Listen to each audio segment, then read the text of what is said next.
This is Kelley Wentworth from Survivor San Juan del Sur, and you're about to listen to one of my favorite sources for all things Survivor. This is Survivor Talk with D&D.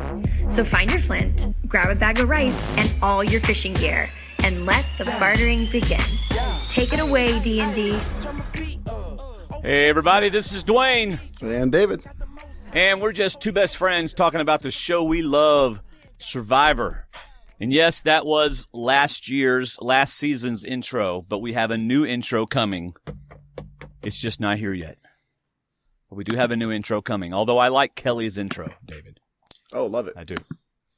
But Mike Holloway has agreed, the winner of the Dirty 30, Season 30, Worlds Apart, has agreed to record our intro. So that will be our next intro. Tonight is our first Survivor Second Chances episode, nearly 60 days before the show's premiere, and we are doing a podcast. Why?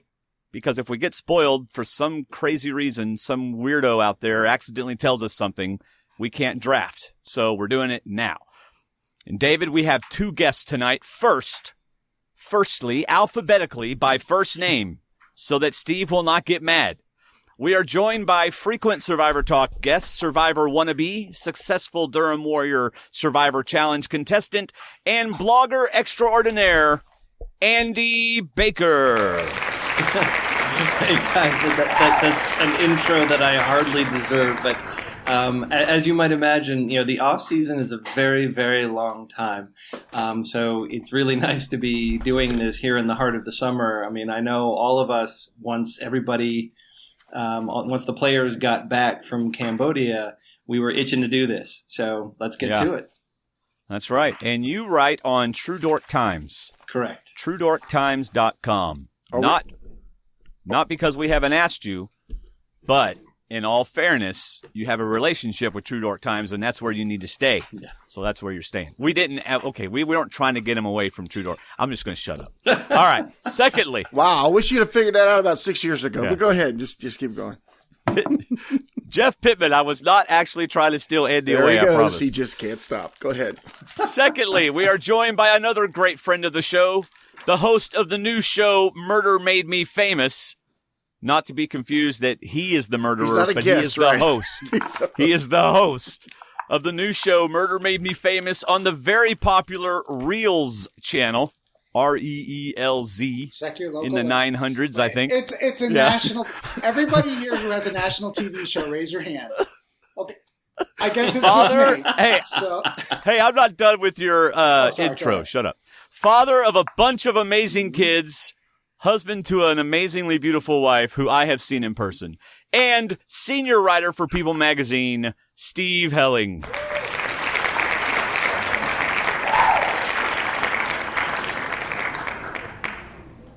That's your cue, Steve, to say anything you want to say. I waved. I mean, I'm just ready to start picking these people because time's wasting here. So, hey, tune into channel 965.3. to watch Murder. And I want to go on record, but just so you know, these surroundings, I'm staying in a hotel because I've had a long day of taping my show, my national TV show, which is something that none of you have. Yes. So that is true. So anyway, I'm in a hotel because my house is way nicer than this. Can I just say, Steve, if the ratings start to flag, will they tell you to kill somebody? I will totally do it. I totally will. No, you would not. No, I would frame somebody else for it. So, yes. Well, you're learning everything you need to know by making the show. Exactly. You know what? There's that whole Survivor producer murder case. I can always do that. It will all tie in. Yeah. It'll be great. Beautiful. Yeah. That guy was found guilty, by the way. That will be episode in season 2. We are recording live on our website and on YouTube, so all you audio listeners, if you want to watch our facial expressions when the other guys make stupid comments, head on over to YouTube and have fun. If you need something else to listen to while you're mowing, grilling, or just not paying attention at work, check out our other podcast, Movie Talk with D&D. We just did the Minion movie and are recording our next episode for the new movie, Mission Impossible Rogue Nation. That's coming up in just a couple of weeks. That's going to be fun. But what are we doing tonight? We are doing the D&D Survivor Challenge Draft. Now, because we are the first season 31 podcast episode out there, some of you desperate people like me who want to hear podcasts about second chances are going to find us, which is wonderful. But you're wondering, what in the world is the D&D Survivor Challenge? We have two versions. One is the Facebook version on our Facebook group, and everyone is against everyone. You get to hand select your team of 10 people, and you send them in to Andy Westover on our Facebook group, and he sets it up, and there's a whole everybody's against everybody on the Facebook group. There's no drafting or anything. It's a lot of fun. Or number two, find a friend and play against them. Y'all two have your own little draft like we're about to do tonight. David and Andy are playing against me and Steve, and we are going to draft our teams. And we are going to compete 2-on-2, right? But you can get your own friend, use our point system, and y'all can have fun. You can find our point system on our website under this post, the D&D Survivor Challenge draft episode. So David has beaten me the last 2 seasons. In fact, Just last 2? season have we done it 3 seasons? Then 3 seasons. Okay. David beats me. I won the Facebook one last year. I think you've beaten me like every time in the Facebook challenge. Yeah. So whenever I get to pick my team without him interfering, I win. But anyway. But last year he beat me like 1,100 to 700 something. I'm getting some water. Talk amongst yourselves. Okay, so this year we have secured He's already partners. been abandoned. He's making phone calls as we speak. Yeah. Once he heard the number of points you lost by, it's like, oh, I'm out of here. So this time we are teaming up. He's not coming back. You know that, right? Yeah, this time no, he just got a call from Jeff Probst telling him the boot order of. No, I'm just kidding. He did not.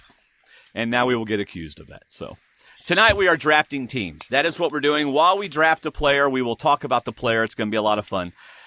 David and Andy versus Dwayne and Steve. So very briefly, not fast enough for you to write it down. We're going to go over the point system so you know how we picked our players. We are not picking this draft based on a boot list that we think will happen. It's not the order that we think they're going to make. It's how many points can they get us. All right? So, really quickly, if your castaway is on the tribe that wins a pre-merge reward challenge, you get 3 points. Your castaway is on the tribe that wins a tribal immunity challenge, you get 5 points. If your castaway starts an episode, you get 1 point. Your castaway is the first castaway eliminated from the game, you get 15 points because that's all you're getting. 15 plus 1 plus if they had any confessionals or something. Your castaway gives a confessional. This is where David kills me every year. 2 points per confessional. That will continue this year. Go ahead. Yeah. Your castaway is credited for the title of an episode. 5 points. I feel like I'm doing, if your castaway finds a truck in their front lawn when they mow, they might be a redneck. That's what I feel like I'm doing. All right. Your castaway says a form of the word blindside, 1 point each time it is said. Your castaway leaves the game to a medical evacuation, 7 points. Even if we think they actually quit. Mm-hmm. Your castaway is seen cleaning his or her teeth during the episode. Not chewing on a stick like Mike Holloway did all last season, but actually cleaning their teeth. You get 2 points per episode. I think that's the Texas way of cleaning your teeth. No, it was not. Okay, and if you won because of that, then God forbid. If your castaway quits the game, you get 7 points. I don't know why you get points for that, but you do. Your castaway spends no money at the auction. No money at the auction. You get 5 points. David, why are you shaking your I think head? it's negative 7 points. Nope, it's not. It was at one point because I lost points for somebody. It was 2 seasons ago, but we decided that it's not.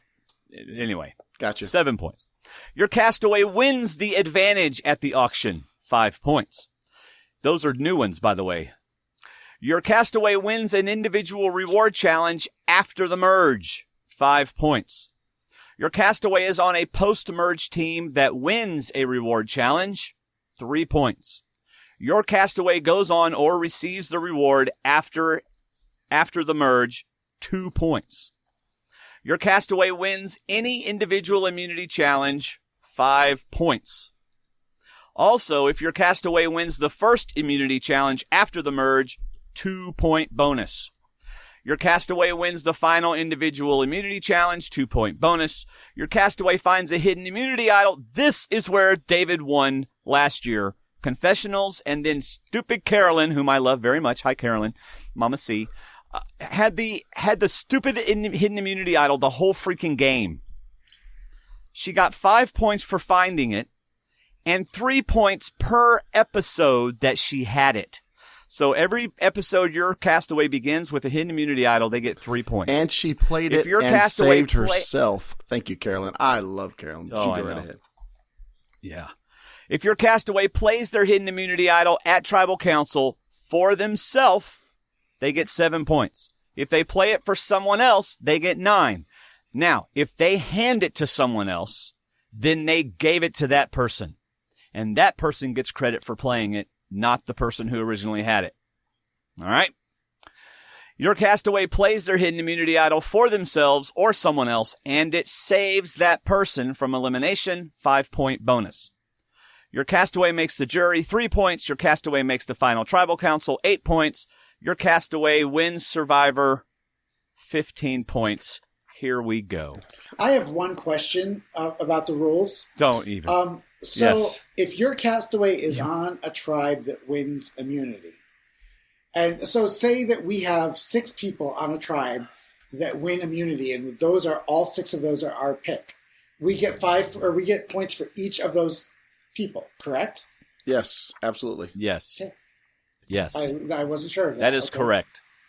That doesn't change anything. So we're good. Right. Can I just sum that up? It's like if you're good as a player, there's a lot of points. If you're not so good and you're not interesting, not a lot of points. Okay. That's right.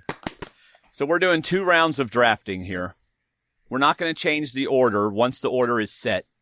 But round 1 is the first 10 players, and we will do typical NFL draft model. First pick gets 1, second, third, fourth, and fifth pick get 2, and then last pick gets 1. And then the next person in turn will do 1 and 1 after that for the final 10. Is that agreeing? Everybody agrees with that? Yes, I agree with that. That works. Sure. All right. Who picks first? David? Whom will have the opportunity to pick first? I want to ask one question before the machine handles this. What hat is that you are wearing, David? Thank you for asking, Andy. That's very considerate of you. I'm wearing this hat. It was a Father's Day gift, and it says, you probably can't read it. It's very light print. It says Castle Black. But I'm wearing it because when this season's over, I think Dwayne's just going to rip off his glasses, pull down his Survivor blanket, go to the wall, and take the black because he's just not going to play anymore. It's going to be that bad of a destruction that he's just going to join the Night's Watch and just be done playing this game. He'll still podcast, but he'll just be done playing this game. That's how I think he's going to react. But if I join the night, first of all, it's me and Steve, not just me. Oh, I'm not putting Steve in this because he's going to. Well, Steve's already wearing the black, so yeah, and we are not joining the Night's Watch because we're both married, and you're not allowed to be a member of the Night's Watch if you're married. Steve wouldn't make it to the wall because his wife would track him down before he made Winterfell, and he would be done. So he wouldn't make it to the wall anyway. Oh, and mine, whatever. I've already asked her, and she said, "Well, if he's got to go." I was kidding. Yeah. All right. So here's how we're going to decide this. I came up with a different way. Here's a piece of paper. Okay. And on this piece of paper, I've written one of 2 numbers. So I'm going to make Steve and Dwayne make a guess before we even start this draft. Is this a number 1 or a number 2? If you get it right, you get to decide what you want to do. If you get it wrong, Andy and I decide what we want to do. So, and I'm going to hold it up the whole time so that I can't drop it down and switch papers to our favor. I'm not going to do that. What if there's 2 pieces? See, there's like 3 pieces of paper there, David. I'm not stupid. It's a big piece of paper folded. It's an 8.5 by 11. No. It's folded. I'm not going to take it. I'm going to unfold it right in front of the camera. Prove it to me. Unfold it right now. See? There it is right there. So does this have a 1 or a 2 on it? You and Steve decide. You're officially on the pre-draft clock. Really? Okay, Steve, what do you say? I say 2. What do you think? 2 is good. 2 is good.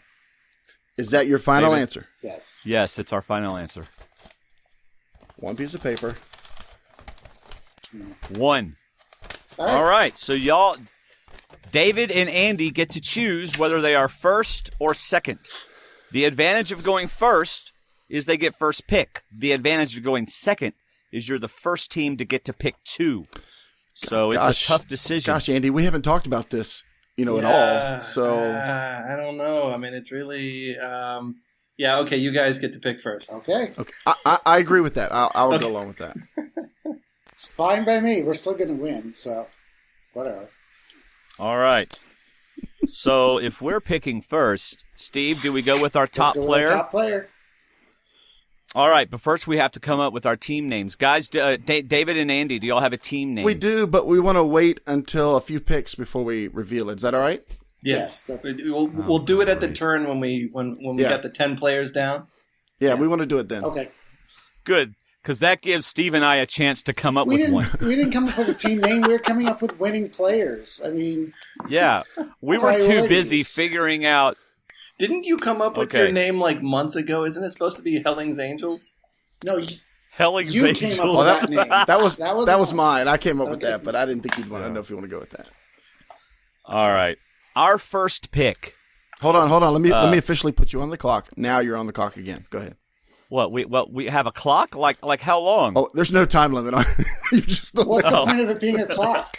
I mean, yeah. Gosh, is he already going to be so negative? Gosh. Steve, are you sure we want to go with our top one and not our third one? I'm just kidding. All right, our number 1 pick. Much has been made of this.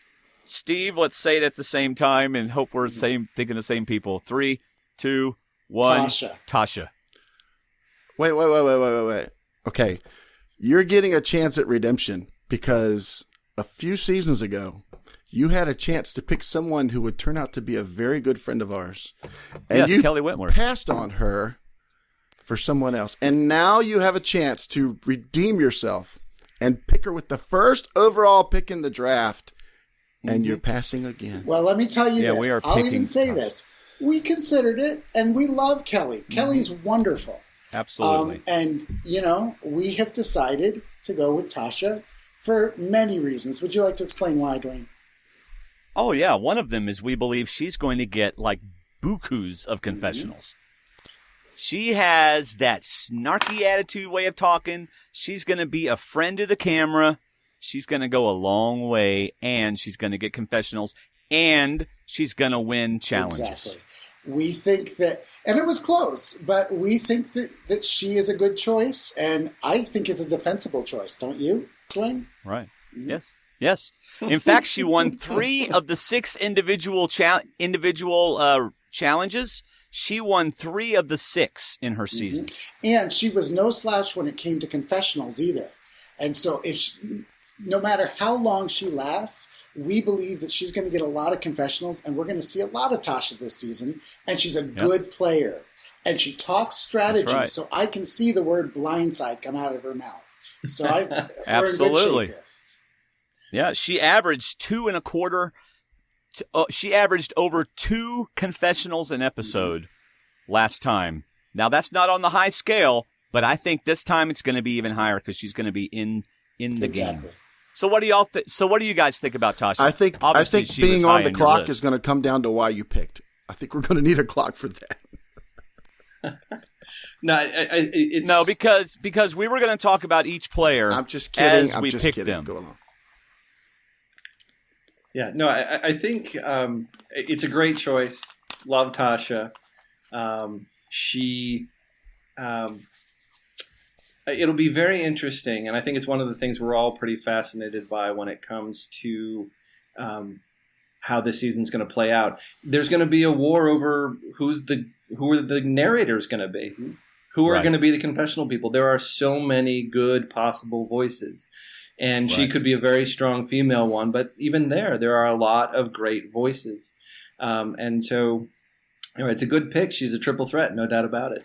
And I don't see her going before the merge. I don't see her being voted out. So. Oh, gosh, no. Yeah.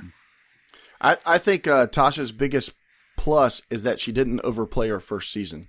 I think she came out very likable. She is somebody that can do well in challenges and somebody that can work with other people. I don't think she gave any negative vibes that she's going to stand out or people are going to be afraid of her. I think she's going to be very likable. She's got a great smile, and I think she's going to do well as well. I definitely think she makes the merge and a bit after that. Mm-hmm. Yep. She's going to take that first tribe she's on and just own it. Here's hoping. Yeah. You better be hoping. You just all right. Put your first pick on her. That's all right. Okay. It's all right. It is time for David and Andy to make their first pick. All right. Well, since what? One last thing about Tasha. Hold on. Tasha's 38 years old, from St. Louis, Missouri, and she was 6th place in Cagayan. 6th place in Cagayan. All right. Do you have that for everybody? Go for it. Because I don't. I hope you do. What? Y'all don't know who your next pick is? No, do you have that information for everybody? Yes, thank you to Jeff Pittman from True Dork Times. I got a lot of my information from him. I also got confessional counts from different places. That was not easy to find. Okay. All right, who's y'all's first pick? I'll make our first pick. Go ahead. Yeah, go ahead, David. You're on it. I'll make our first pick. Go ahead. I'm sorry. I have a question. Yeah. Are we going, has CBS told us what the first tribes are? No. To my knowledge, no. So we can't talk about that. Okay, we cannot talk about what we think the first tribes may or may not be. Right. Okay. Since there's going to be 2 of them on the show, and I don't know what name you ever came up with, but I told her and asked her permission if it was okay to call her this. So with our first pick for our team, which has not been named yet, is Lady Wentworth. That's the name I'm going with. That's the first pick of this team, Miss Kelley. That's who picked you first. Because I promised on our Facebook group when it said if you got voted on this season, I was picking you first, and I kept my word. I'm because I'm faithful, and we like Kelley. Yeah, you know what you did.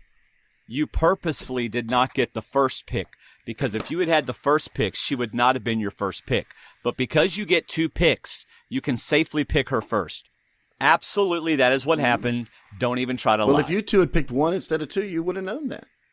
You would have known the answer to that question. But you picked 2, and I'm okay with that. So Kelley is our first pick, and I will turn the floor over to my partner for our second pick.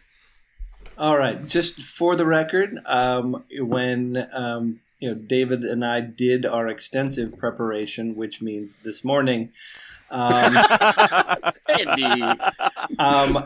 knew that I was going to lose the argument that Kelley would be our first pick. It's a perfectly fine pick, I think. She's great.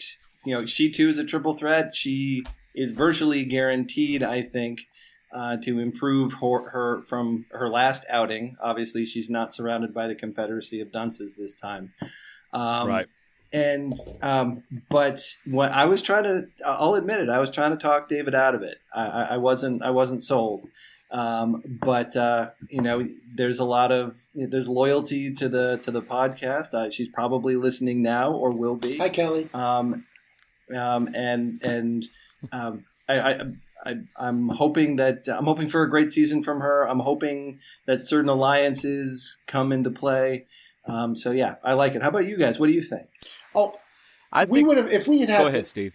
We really considered Kelley for the longest time, and we just decided at the last minute to change. So right. To be fair, Kelley is a risky choice because we didn't get to see a lot of her gameplay. So she is a risky choice. So you're really betting on on her potential more so than what you saw. She didn't get to do any individual challenges, so you don't know how she's going to do there. She only got an average of 1 confessional per episode, so she didn't get a lot of confessionals last time, and she was 14th place. So it's really you're kind of betting on what she can do. That's correct, but at the same time, you got to base those stats on an edit that did not include her. She wasn't going to make the merge. I know, right? So those stats you can't really compare are going to happen this season. I'm just hopeful, but to me, she didn't show her whole game. She showed a lot of potential. Right. She showed a great attitude. She's not built like Terry Deitz or Vytas or anybody. She's just a regular person. But I think her upside is good because she didn't go as far. I'm hoping that does play to her advantage. Right. Yeah, well, and I think that everything can be seen from two sides, particularly when you're talking about a returnee-based season. They don't. Right. The other players don't have a lot to go on with her, other than they've talked with her. They didn't get many episodes to base it on. I mean, like your pick, Tasha. I think people will see her as who she was through what she came in 6th place. Is that right? That's right. Where she got to display who she is over 30 days. Rather than, a week and a half. And so people, get a better sense that she's loyal, she's strong, she's a triple threat. But that could work against her in that people may want to take her out because she may win those challenges. And they don't think that about Kelley. Again, I mean, obviously it could go either way. But, you're just trying to take, educated guesses. And right. I think Kelley, surrounded by other Survivor fans who like to talk Survivor, I think maybe she'll find herself into an alliance. Well, Steve and I both think that she's going to go very far, but it is kind of fun to watch Andy defend someone whom he did not want to pick. Well, she was definitely in the top group-ish. She was in the top 10. Well, he also got to name our team, so he got that, and he let me have the first choice. So I did. All right. Well, who is y'all's second choice? Moving on to pick number 3 overall, our second pick. And it may be unsurprising on some levels, but at the same time, somebody who will probably be a target. But I have to, this is one I lobbied for pretty hard. Got to take Spencer. Got to take him. He's a triple threat. I think the Charlie Brown experience he had on Cagayan, that everything he tried didn't work, may work in his favor in that, people like him. He's going to be surrounded by players from the past that he's going to totally geek out on, which is great. They're going to love that. And I just think he's got the personality people are going to trust him. So, talk about somebody who is probably strategically, just like Tasha, going to be talking a lot of strategy during confessionals and be the go-to person to talk about that stuff. He's a major candidate there. So I think he's going to be all over the edit. Yeah. I wish I could say I was happy that you chose him. But if you recall, I did write this. I ain't going nowhere. Survivor's my game. Spencer is my name. Yeah, he's in for the long haul. Yeah, let's hope so. I can't wait to reveal to y'all our mock draft this morning, where we predicted what y'all would pick. This is going to be fun. I don't even. You know what? I'm already ticked off. Okay, Steve and I are already texting each other. Just go north. Just go north, and you'll be there, buddy. Why are you ticked off? I expected this. Oh yeah. I expected this is not unpredictable. This is not unpredictable at all. This is how Dwayne plays poker too. So I assumed that this is how it was going to go. So okay, I say, Steve, that we do switch 5 and 6. Yes, I agree. Yeah, there's no point texting now. You might as well just talk about it. I just want to point out, Dwayne. I think Dwayne has flow charts. If this happens, then okay. I need the fuchsia-colored one. Okay. All right. So we agree that we like Spencer as your pick. He's 22-year-old from Chicago, Illinois, 4th place in Cagayan. The dude had 63 confessionals, an average of 4.5 per episode. He only won 3 of 9 individual challenges, and he was 5.5 for 13 team challenges. I have a feeling Spencer's going to be fun to watch this season. And yes, he was our number 2 and 3 pick. Yeah, he and Kelley were our second, third pick. Yeah, he kept you in Cagayan in our challenge because I had Tony and Trish, I think, but he kept you in that game. Yeah. By the way, Tasha's already tweeting that she's watching anyway, and she's hi, Tasha. Of course, she's the number 1 overall pick. Hey, Tasha. Yeah, good to see you. Wonderful. Right. Do us proud, Tasha, please. That's right. Please, now we're begging. Go back and do us proud. Go back in time. Undo any mistakes you made. Because we had 3 that we really wanted, and we got one of them. I'll tell you this. Now, I was going to suggest putting Tasha as our number one, and then Dwayne and I, we are on the same page, so we knew what was going to happen. Yes. So anyway. Yes. We figured this would happen. All right, so what else do you want to say about Spencer? Anybody else want to say anything about Spencer? Do you think he's going to play the same game he did last time, or do you think it's going to change? Well, I mean, he's destined to be on a better tribe at the outset. Right. It can't get much worse. And I think that he's going to be useful in challenges. The guy's fit. And he's going to be able to, he's a classic example of somebody who is going to have those players from early seasons.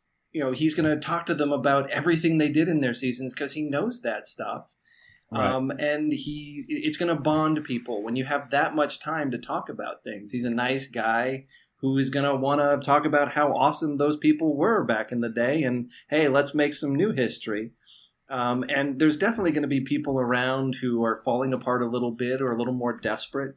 I think he'll find himself in a majority, which is going to be interesting, seeing him like he was in control of the game for a heartbeat in Cagayan, and then it fell apart again. And seeing it's a totally different game when you're playing from ahead and playing from behind. Like, do you get complacent? Do you ignore certain warning signs? Who have you aligned with? And if you have a big alliance, when is that going to feed on itself? And he's always going to be a threat after the merge to be gunned down because he did perform pretty well. I'd be curious if we were to look at True Dork Times right now, like what his overall challenge performance was. Not only did he not, you talked about when he won, but there's also coming in second, coming in third, always being close. He was a genuine threat throughout the post-merge immunity challenges. So, do I see him winning? It'll be a hard road for him after the merge, assuming he gets there. But I think his game's going to have to be different because he had his back against the wall the entire time last time. Right. I think is there a possibility? Is there a possibility that his snarky attitude gets him in trouble? Let me go first to that because I think I've got on my scale. I've got Kelley and Spencer having the biggest gameplay change. Those two will have, and Kelley obviously because she went out so early. But Spencer, wait, are you talking about Wentworth? Yes. Lady Wentworth. Sorry. But I think Spencer will also have a different arc this time, but I don't think he's going to get to that snarky place, at least not on a social scale. He might in his confessionals. He could be the narrator, but I think he's going to have a much greater influence on the strategy. Like Andy said, he can't get into any tribe or any situation he falls into, it's going to be better than the tribe he was on in Cagayan. So I think he is going to have the biggest change. My prediction is that he's going to have the biggest change going into the season. I agree. Winning is going to be very hard for him, though, because everybody knows who he is and how smart he is. But I think he'll put himself in good positions and good alliances that he's going to have a great season and go far. Yep. All right.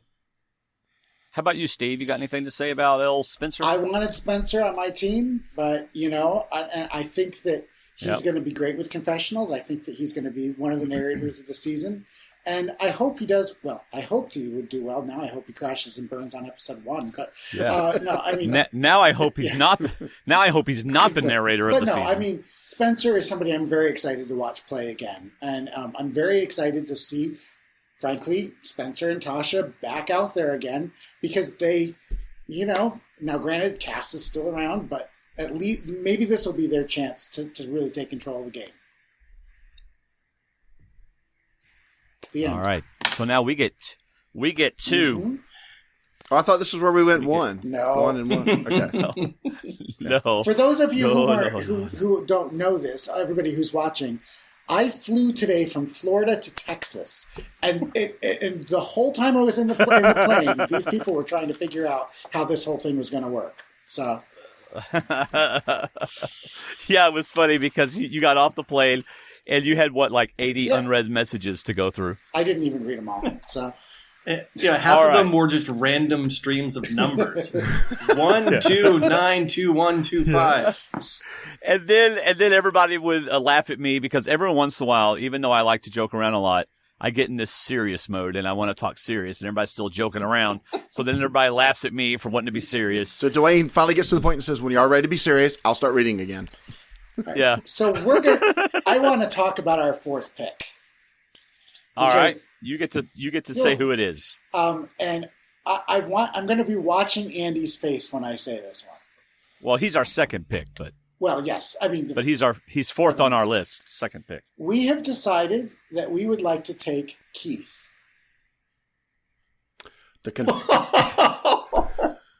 Andy applauds.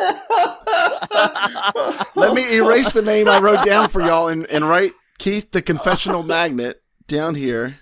Yeah, that's right. Number 4. We are taking Keith. Okay. That's right.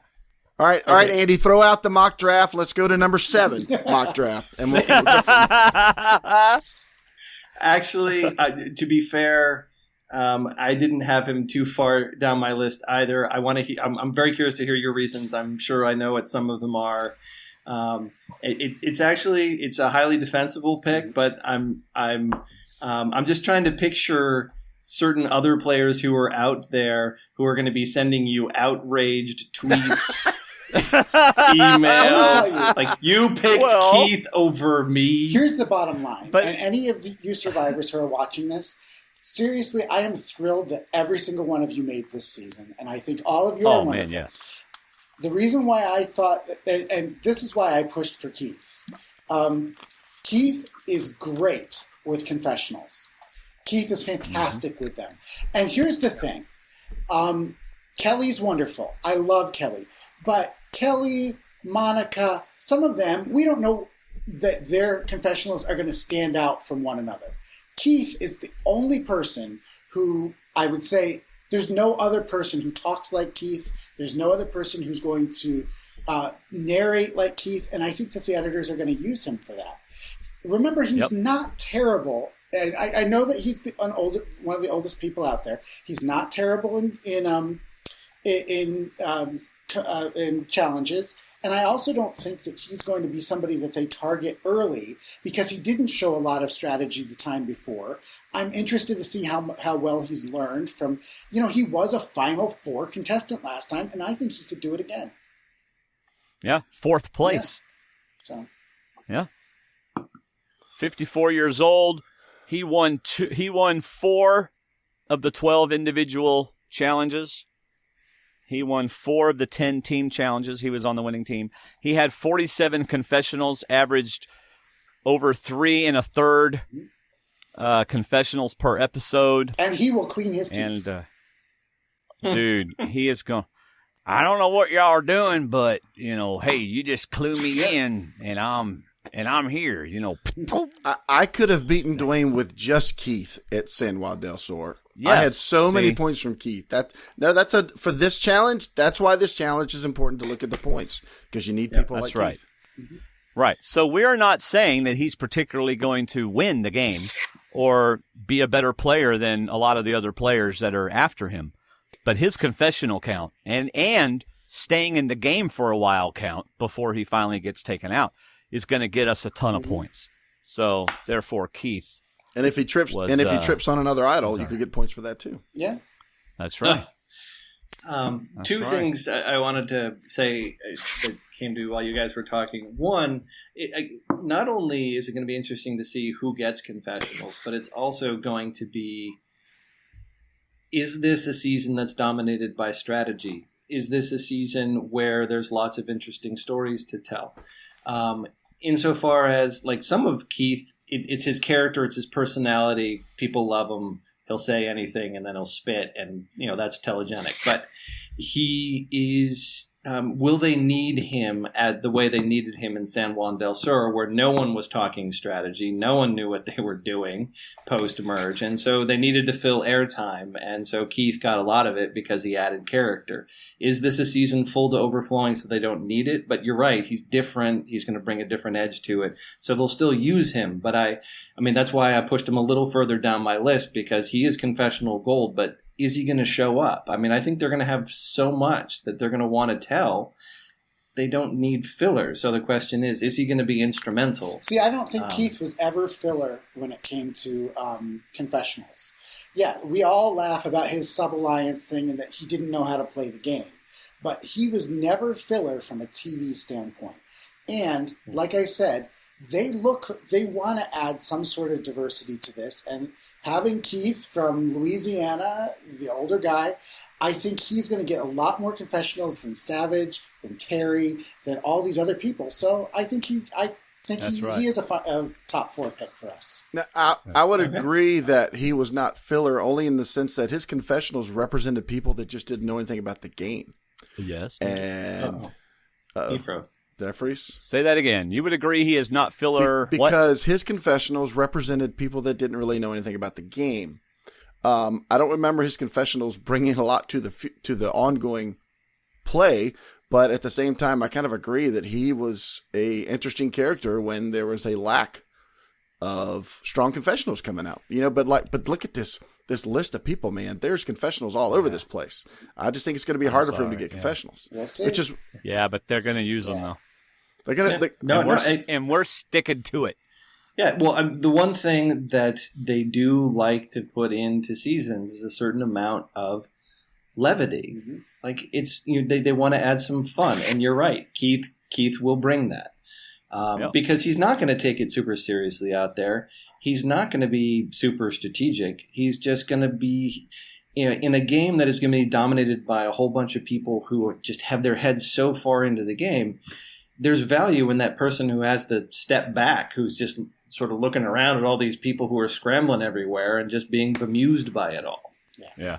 But the other thing that I wanted to mention, and Steve, you touched on this, and I'm sure we'll bring it up again as we go on, it's this whole issue of learning. And for me, that's one of the key things about this whole season is this is a learning group. And it is by its very nature, as a second chance season, did you learn? Did you adapt, and can you continue to adapt? And I feel like even if Keith has learned and figured some stuff out, he's still going to be surrounded by a lot of people who know more about the game, who have learned more than him. And so, well, have you learned is not a point. We don't get points for learning. We get points for confessionals. We get points for being on winning teams. Yeah, but when you learn, you have more to say. No, because Survivor wants him to spit. Mm-hmm. We're going to get at least one spit per episode. And, when there's a reward challenge and they get Fruit Loops, who are they going to show talking about the Fruit Loops and how he hasn't had Fruit Loops since he was 9 and everything? We're going to see Keith. And that's all that's what I care about. What the heck is Fruit Loops anyway? I ain't never seen no Fruit Loops. I don't want to know what Keith thinks of the term Fruit Loop. I really don't. I'm eating Fruit Loops thinking of those guys over there sleeping close to each other. All right, so that's let's move on to number 4. All right, so that's 4 picks in 45 minutes. Let's go to pick number 5. All right. Go ahead, Dwayne. Say it. All right, our next pick, 37 years old, 10th place in San Juan del Sur, Jeremy Collins. He won one of the 3 individual immunity challenges he had a chance. Well, look at David. He's so happy. We must not have picked their next 2 players. Fine. They're not going to choose our next ones. He won 7 of the 8 team challenges, 46 confessionals. Dude, he averaged over 5 confessionals an episode. This is Jeremy, and I think he's going to do really well this season. So he's not on our team, but I hope he has a much better season than he did the first time. Very, very kind of like Tasha, extremely likable person. So excited to be out there. Has a lot of upside to him, and he didn't play long enough. I mean, he made it to the jury, but to me, he still didn't play long enough strategy wise to really reveal too much. So yeah, hopefully Keith will do something to make Jeremy mad, so we'll get a lot of Jeremy confessions. There we go. Yeah, it's a good pick. To me, this is a tipping point pick. He is a specific kind of confessional giver, storyteller, and when you say Keith is different, Jeremy's one who's in a group of people who are likely to be similar, and the question is he preeminent throughout the game as a primary strategist, or is he not? And there's a handful of people who fall into that category. And if he's the head of the snake, then this pick is fantastic. If he ends up being a secondary character or being marginalized for whatever reason, and that can be said about someone we're about to pick. So, it's just one of those, who's going to be turned to for the strategy. It's going to be the people who get deep and the people who are truly instrumental. So I really do hope it goes well for him. I'm a Jeremy fan, unabashed Jeremy fan. Yeah. So I hope it goes well for him. And of course, it's not only that, but we don't think he's going to get booted off the game pre-merge. So he's going to go into the game a pretty good ways. So gives us more points there as well. Well, it's going to be interesting. I mean, I look at the whole list of characters, and there's only a few people, I think, that leap out as, and we'll get to this at the end, but, the people who are likely boots. I mean, overall, it's a strong cast. I think we've all talked about that. And so, but some people have to go pre-merge. And there's going to be some who have to surprise us. Just bottom line. Mm-hmm. So I have a question. Did we at all mess with your next two picks? No. Good. I didn't think we did. Not at all. That's good. Go for it. You want to do the next one, David, or what do you want to do? I'm still in shock that we're going to get our first four picks. Yep. This fantasy. I'll sit back and let you do it. You go right ahead. Okay. Let's see here. No. You take the guy. I'll take the girl. All right. With our third overall pick, number 6, third pick, 6 overall, we're going to take the other guy from People Magazine, Stephen Fishbach. Really? Yep. Okay. Look at Steve. All right, go ahead. Woo!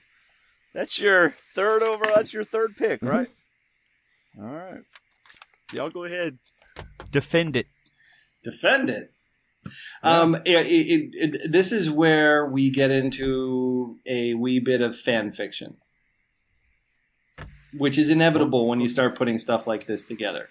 And it'll fully become clear when we get around to offering up the name of our tribe. But we're hedging our bets with the strategists and, believing that one from this family of people that we are picking are going to be really at the heart of what ends up playing out over the course of the season. Of course, I'm now genuinely worried given Steve's reaction and the fact that he knows Steven, works with Steven. All I'm going to say is that I love everybody who's on this cast, but my best friend who is on this cast, the person I work with, is Stephen Fishbach. And he was not on our radar as somebody that we were going to choose anytime soon. Go ahead, keep going. Hello? Did y'all catch any of that? I think it was cryptid on purpose. Yeah. No, I think he was saying that Stephen wasn't on your radar at all. Can you hear me? Yeah, we can now. Well, now we can. Because even though he knows him well and cares about him, loves him deeply, as all People Magazine writers do with one another, that you would not pick him in any way, shape, or form. I didn't say that. I was just saying he was not going to be in this round for us. I was just reading between the lines there that really what this is you can't stand him. You think very little of him as a Survivor player. Stephen, before they went out there, Stephen was the one that I wanted so much to win. And maybe he does. Who knows? This is what I have to say. Know-it-alls are not smiled upon. Yeah, when you're in a group of people and you're the know-it-all, they don't like you. And he is part of the know-it-all team. So that just, he's not going to last very long. No, I think he's going to be a surprise early boot. Really? That's interesting. I mean, who knows? My feeling about Steven is one of the things, I don't know if you guys have ever done any sort of fantasy sports, but I have to like my team if I'm going to be rooting for my team the whole way. And I like Steven. I like Steven a lot. I think he's very, very sharp. I think he's got the right sort of tone in his personality that people, even though they know that he's got connections to people and that he could be a threat, I think the fact that he's personable and, it's 39 days. Even if you're only there for, pre-merge is what, 20 days? It's a long time to be out there. And I think Steven gets along with people. So, and he's going to talk strategy. And I think he'll get in with people that we're hoping he'll get in with. So, right. Well, let's see how we did last time. Notice I have to go to page 2 to get to him. He won 2 of 10 individual challenges. He was on 4 of the winning teams out of 12 team challenges. He did average over 4.5 confessionals per episode with a total of 61. And yes, he was in second place in token sheets. So there you go. He did very well in his first season. He did. And very well. Like I said, personally, I hope he wins the whole show. I love Steve. I can't overemphasize how much I love the guy, but I didn't choose him. See, I understand your thought about being a know-it-all and everything. But I understand what you're saying about that. But I think at the same time, I don't think his public persona is going to hurt as much because I think it's all out there. Everybody knows him. They know how he feels. They know how he thinks. And he's got nothing to hide. He finished second to a really good winner. And I think his social game is very positive. And I think he's going to find a way to survive without coming off as the guy that, knows a lot about Survivor. So at least I'm hoping that. See, that's I'm just wondering. I'm hoping that. Right. See, I'm just wondering. I mean, because he is very well known. He's on a very good podcast. And everybody knows him, and they all want to talk to him about the stuff. But is that going to make him a target? And I have a feeling it's going to make him a target, and they're going to want to get him out because of that. Either that or he and Keith become best friends. That was a joke. Well, you say that, but the funny thing is that people like Steven and Spencer and Kelley and the people on our team, they will befriend people like Keith. And I mean, and you guys know this, like the various pawns that are in play here. It's going to be, who can make them feel wanted and who can make them feel relevant and who can convince them that it's best for their long-term chances to stick with them. And tonally, tone is such a big thing. And there are certain players who, like Jeremy can be grumpy. He was also very good at the game, and he aligned with Natalie, which obviously was a very strong thing until he got taken out. And there are other players tonally that when we get to them, we'll talk about it, that will have a much harder time, making those bonds. And so someone's going to befriend Keith. And Keith will bond with them as long as it's genuine. I don't think he's somebody who's going to put up with, just sort of, lame fakeness. So. All right. Who's y'all's next pick? All right. So this is where we go a bit out on the limb, and take our perhaps first eyebrow raising pick, although clearly they did with Steven. But again, overall strategy here. Going with a personal fave and somebody who I think if they get to the merge can do some major damage as we go along. Why do you have your fingers crossed? Do you think you know who it is? I'm hoping you don't pick our next person. That's all. Okay. We're going with Shirin. Oh, good. You didn't. In fact, let me go to page 2. Okay. Wow. Can we get a freeze frame of that, of him turning the page there? We could see his whole page 1. Yeah, that's right. Right there. Oh, nice. Where is Shirin? I don't even see her on our list. Oh, there she is. Okay. Oh, that's so not nice. I love Shirin. You know that. I love all these people, but yeah. Again, this is about hypothetical groups that I can see, alliances I can see forming, people who want to hang out. Again, building on what I said about Spencer. Talk about somebody who's going to geek out and talk to the Savages and the Terry Deitzes and the Kimmis and the all the old schoolers. Varner. I mean, they're going to hang out. They're going to talk, and they're going to connect. Again, you may, if you look at the names we have in our top 4, start piecing together what it is we're doing. Well, it'll come clear later. But Shirin's our pick, and I'm very happy to have her here at the 4th spot.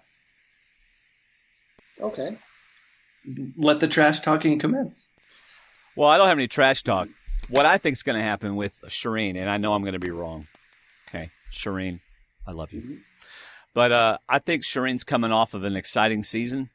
She is pumped. She's going to get out there, and she's going to be overwhelming for everybody. And I don't know if she's going to be socially aware of how overwhelming she is to everybody, and it's going to be off-putting, and they're going to kind of distance themselves, and she might find that one person with whom she can connect, but I just kind of have a feeling like she's going to, not at any fault. I mean, it's not like, anyway, that's just what I think. I have the complete, or could possibly. I have the complete opposite opinion in that I think one of the smartest people to ever play Survivor is going to learn from the season she just saw, or at least the edit that she saw of herself, and go into it with a slightly different game plan. And I think some of those people that are already out there with her are going to wonder what she actually went through and what she dealt with, and she's going to be someone they talk to.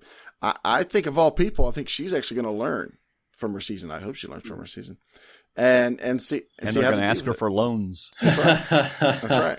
But don't underestimate that can carry you through the post-merge game if people think that no one's going to give you the money. So I'm going to just turn around what you said, Dwayne, and it's a great point that she can be too much, or at least that's the version we saw.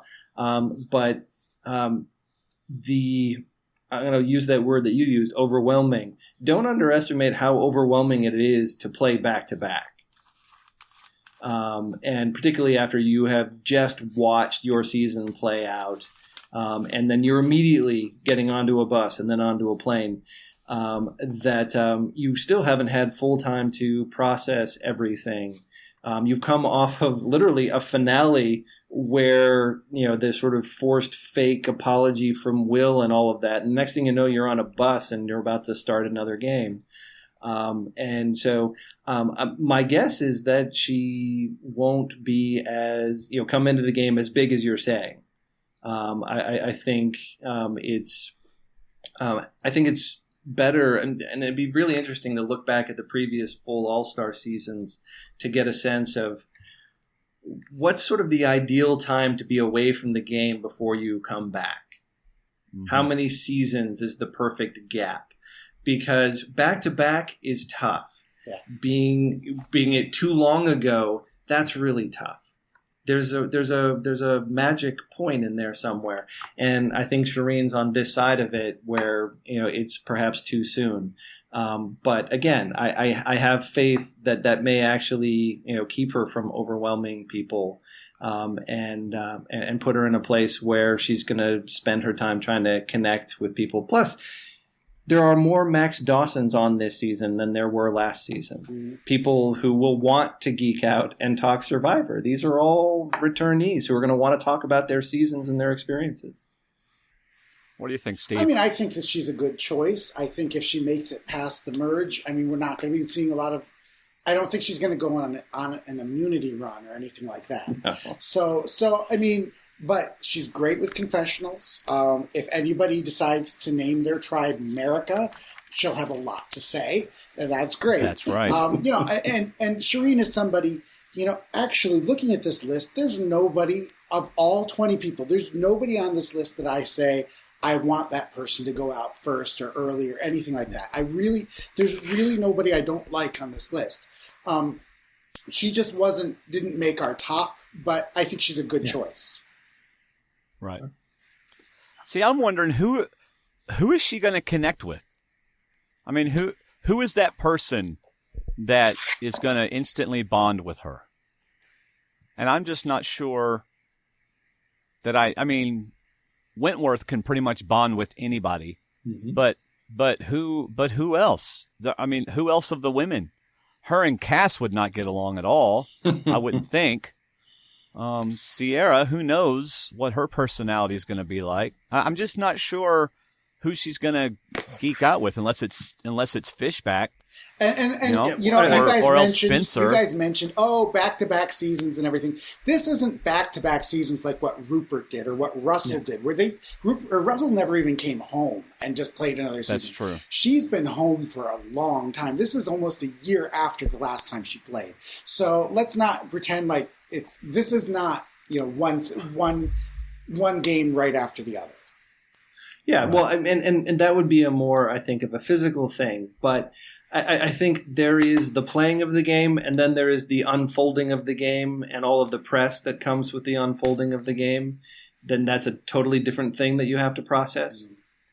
And again, I mean, from finale to bust. So you're right. It's not the same thing as what those guys did and someone like Amanda did back to back physically and emotionally. But I think I wouldn't doubt if it has a factor that it plays in somehow. Yeah. I guess my fear would be that if she did not connect, sometimes those first boots they just don't fit in with the tribe. And I guess my fear and why she wasn't in our top tier is, what if she is one of those people that doesn't connect and she's a first boot? I hope she's not. So where did she finish? That's kind of what my fear is. Where did she finish last season? 7th. Oh, okay. 7th? Yeah. So she was eighth place. Okay. Eighth place in Worlds Apart. She had 0 of 6 individual challenges. She was on 5 winning teams out of 11 challenges. She had 33 confessionals, an average of exactly 3 per episode. So the person called most annoying last season finished in 8th place. Just says something for me for the potential. So there you go. I didn't call her most annoying. Yeah, and talk about, why would you call Shirin annoying? Because that's what the edit said. That's what the people said in the show. But somehow she made it to 8th place. I know. I love Shirin. I think the world. And you guys, we got to move on. It's like I'm just realizing that we haven't gotten we're not even to the top 10 yet. Yeah. All right. Well, we'll speed it up. But we're having fun, though. Yeah. One last thought there, though. When I talk about players who learn, she is the classic example of somebody who is going to take every possible lesson and try to apply it. Mm-hmm. So. All right. Our next pick. I'll tell you what. I'll take the female. You take the male. Go for it. Our next pick is 42 years old. She was 12th place in the Australian Outback. Her name is Kimmi Kappenberg.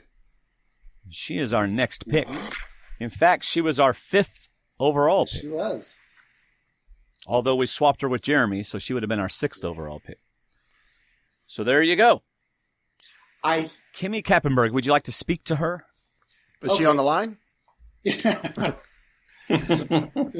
I'm sorry. Let me lower the level of my intelligence. Would you like to speak about her, Steve? Yeah, I mean, here's the thing about Kimmi. Everybody remembers her from the Outback and everything. From what I know about Kimmi, she still has a lot to say. She's still always willing to say whatever's on her mind. And she's somebody that, because she comes from a season that's so long ago, back when Survivor used to get 35 million viewers, I think that they're going to make a concerted effort to make sure that she is not a wasted spot on this season. So we're going to hear from her. If she goes out 4th, I think we're going to hear from her a lot through those first 4 episodes. And that's just a number I'm throwing out. And I don't think she goes out fourth. I really think she's going to figure out a way to play this game differently. And no, do I think she's going to go and win the game? No, I don't think that. But I think she'll be around long enough to give us some points and also to be very interesting to watch play. Right. She was. She didn't even have a chance to do individual challenges, so she got 0 of those because they didn't have any for her. And she was on 4 of the winning teams out of 9 challenges. She got 16 confessionals, which averaged just over 3 per episode. And if there are chickens, we're in for a good show. I will always wave my finger in your face. Yes. We remember that 15 years later. So that's right. It's an interesting pick, and you're right. I mean, I pulled a group of people where someone is going on the emotional journey this season. That character that we see play out over the course of a number of episodes, where we hear from them a lot and talking about how the game has changed over the years, how different it feels now, how they've changed in their own lives, and how the game is different when you're older than when you're younger. And she's a prime candidate for that. I mean, obviously there's a handful of or not even a handful, but small group of people from those early seasons who will fit that role. And she is a good pick, especially, I mean, we'll get to Kelley later. But if you're sort of flipping a coin between the two of them as to who's going to be talking animatedly in confessionals about life changes, that's Kimmi over Kelley every time. So it's a good pick. Also, one thing that I can see a lot of confessionals about Kimmi saying, I was 28 last time, I miss my sons, I miss my boys. I could even see her having a story arc where she thinks about quitting, and then she does it, and then something. I think there could be a really rich storyline with her. So I'm comfortable with the pick. Yes, she's another person that I imagine playing a different game, and she was in this area for us as well. I just it's been so long that I just think people are going to like her and gravitate to her and include her in their groups. And I like her definitely making the merge and getting to that point and see where she goes from there. But yeah, she was in the same area for us as well. Okay. And then our next one, the male that we chose, is Joe. We have chosen Joe for a couple reasons. Oh, shut up, Andy. We've chosen Joe for a couple reasons. Well, he's all smirky. Look. Yeah. I think it's because we stole him. Probably. Okay. Yeah. There is a part of the point system that's going to be based on immunity and challenge prowess. And I think if you look at every single person on this cast, who is going to be the strongest person on the cast? It's probably Joe. And if he can keep if they keep him around for immunities while there's still tribes, then I think he's going to last at least to the merge, and he'll be a worthwhile pick. Right, and then once he gets to the individual challenges, he won 3 out of 4 in his season, and he was on 5 of the 10 winning challenges for the teams. He got 26 confessionals, almost 3 per episode. So, Joe was our next pick. He's our 5th pick. Mm-hmm. So he is our last pick of round 1. And y'all have one more pick for round 1. Do y'all have anything to say about Joe? The reason why I had that expression on my face wasn't smirking that it was a bad pick. It was I was about to type to David. We have a chat thing open that maybe we should think about taking Joe right here if they don't take him. Mm-hmm. And as I was starting to type that, you said Joe. So no, he's physical ability. He's going to be around in the early game, and his tribe, whatever it is going to end up, having an edge because he's there. I mean, we have some other, challenge beasts, the Terrys of the world. Wu is a great athlete, but Joe is, he's operating at a different level. And the only reason why we had him down in this range was he I really wanted him to be more charismatic in confessionals last season, and he didn't get that. Maybe he would this time around, but because it was the Mike show. But anyway, it's a good pick because he's probably going to be around for a while, and he's going to win some challenges. And one other thing I want to add to it is that he was probably one of the favorites, the fan favorites, the casual fan favorites last season. And so, don't think that Probst and company don't know this and decide that somebody who was fan favorite last time is somebody who they're going to try and spotlight this time. It's a good point. Okay. He is. I had really high hopes for him going into it, and he lived up to it. I mean, the camera loves him, and he clearly connected with people. He had a good social game within his tribe. We'll see how it plays out. But you're right that some characters are going to be showcased, like it or not. Certain people that we think should be front and center won't be for various reasons. Right. As opposed to a thinner season. I mean, they have so much work to do this season. They have to tell the arc of all of these characters, not only in the season that plays out, the game they play this time, but it's who they were before, who are they now, who has emotional journeys, how have they changed over the years, and every episode has to have its own little story. Certain things are going to land on the cutting room floor. Certain characters we're expecting to be big won't be. Certain things that will be like inexplicable based off of what we've seen, but will make complete sense to the players themselves. Yeah, the more I saw Joe pregame last season, the more I liked him. I actually had him going to the final just because he was a challenge threat and seemed like a very likable person.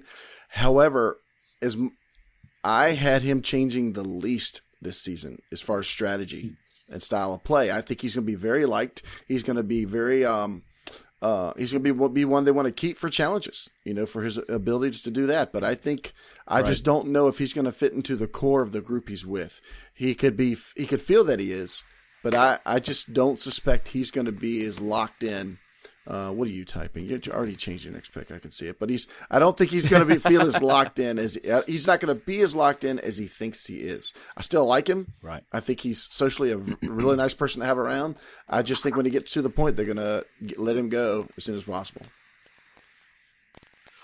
All right. To finish off round one, David and Andy get one pick, and then we will go over our teams and see what we have so far, and do a speed round to get the final picks, but we're still going to give everybody equal airtime, so I'm not trying to rush us off the air. Right. After this pick, we can also reveal our team names.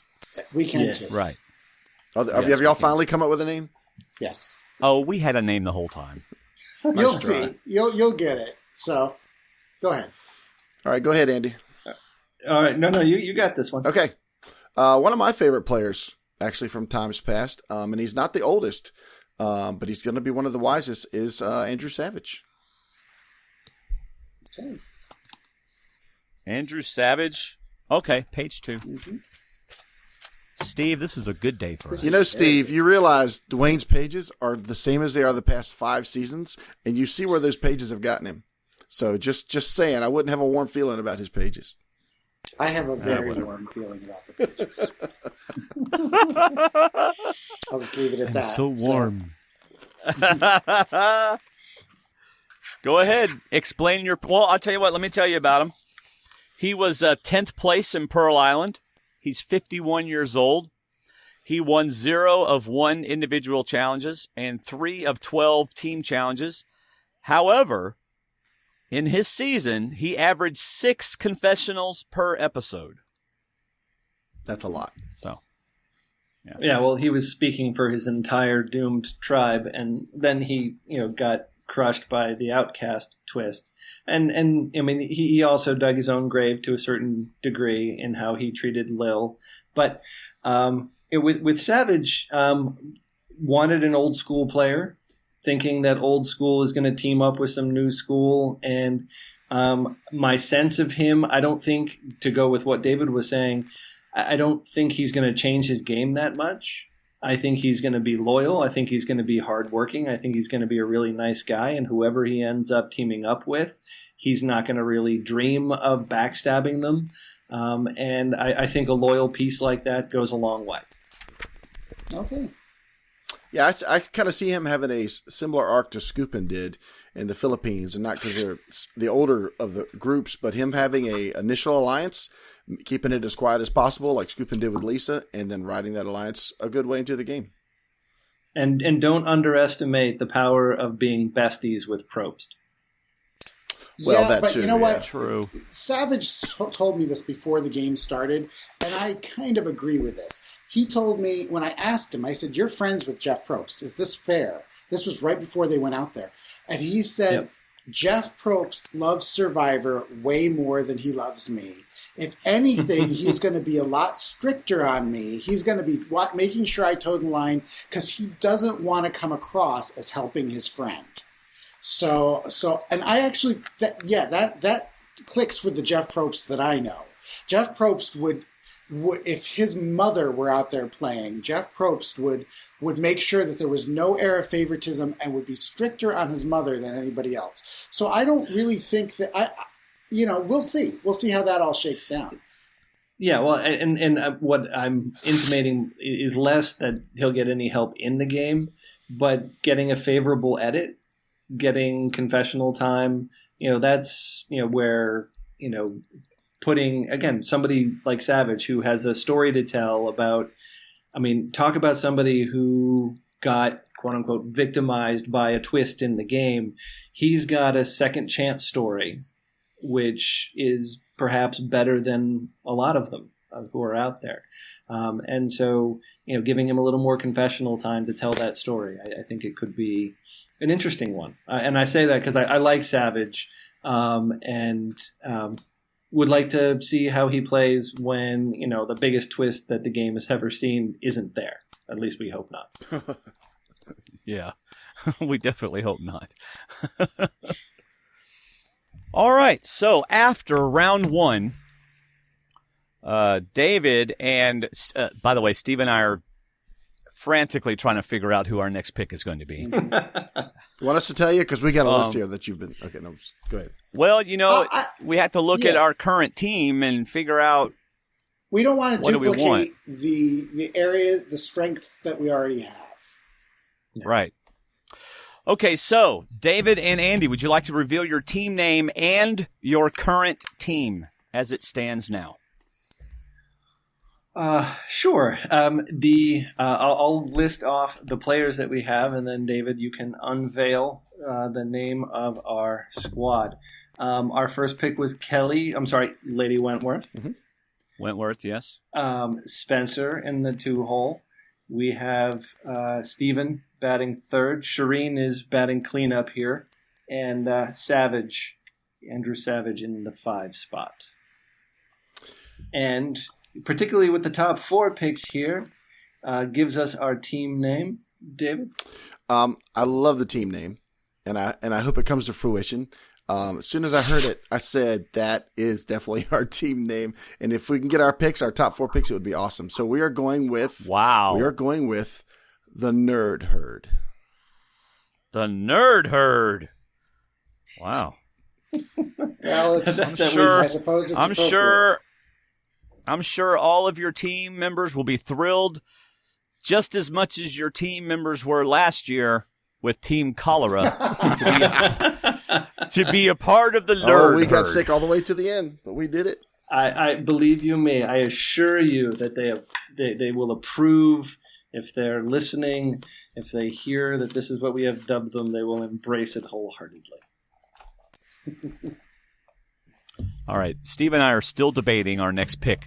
Our team, our 5 players so far: Tasha, Keith Nale, Kimmi Kappenberg, Jeremy Collins, and Joe, all from our first page. Mm-hmm. Sweet. Yeah, but and our team name is. Are you ready? Sure. The Foxy Nale. You came out with that about 5 minutes ago, didn't you? FOXYNALE. the Foxy Nails. That is, of course, the name of a establishment that is not far off the freeway. It is not. Oh my gosh.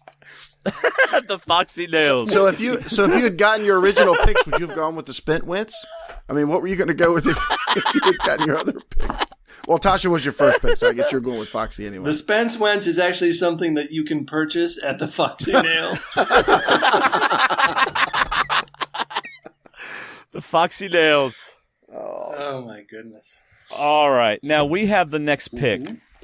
And I think I'm going to let Steve make it and just go ahead and make the decision for us because we're debating between two. We're debating between two, and I think my gut tells me to take the lower ranked one rather than the higher ranked one.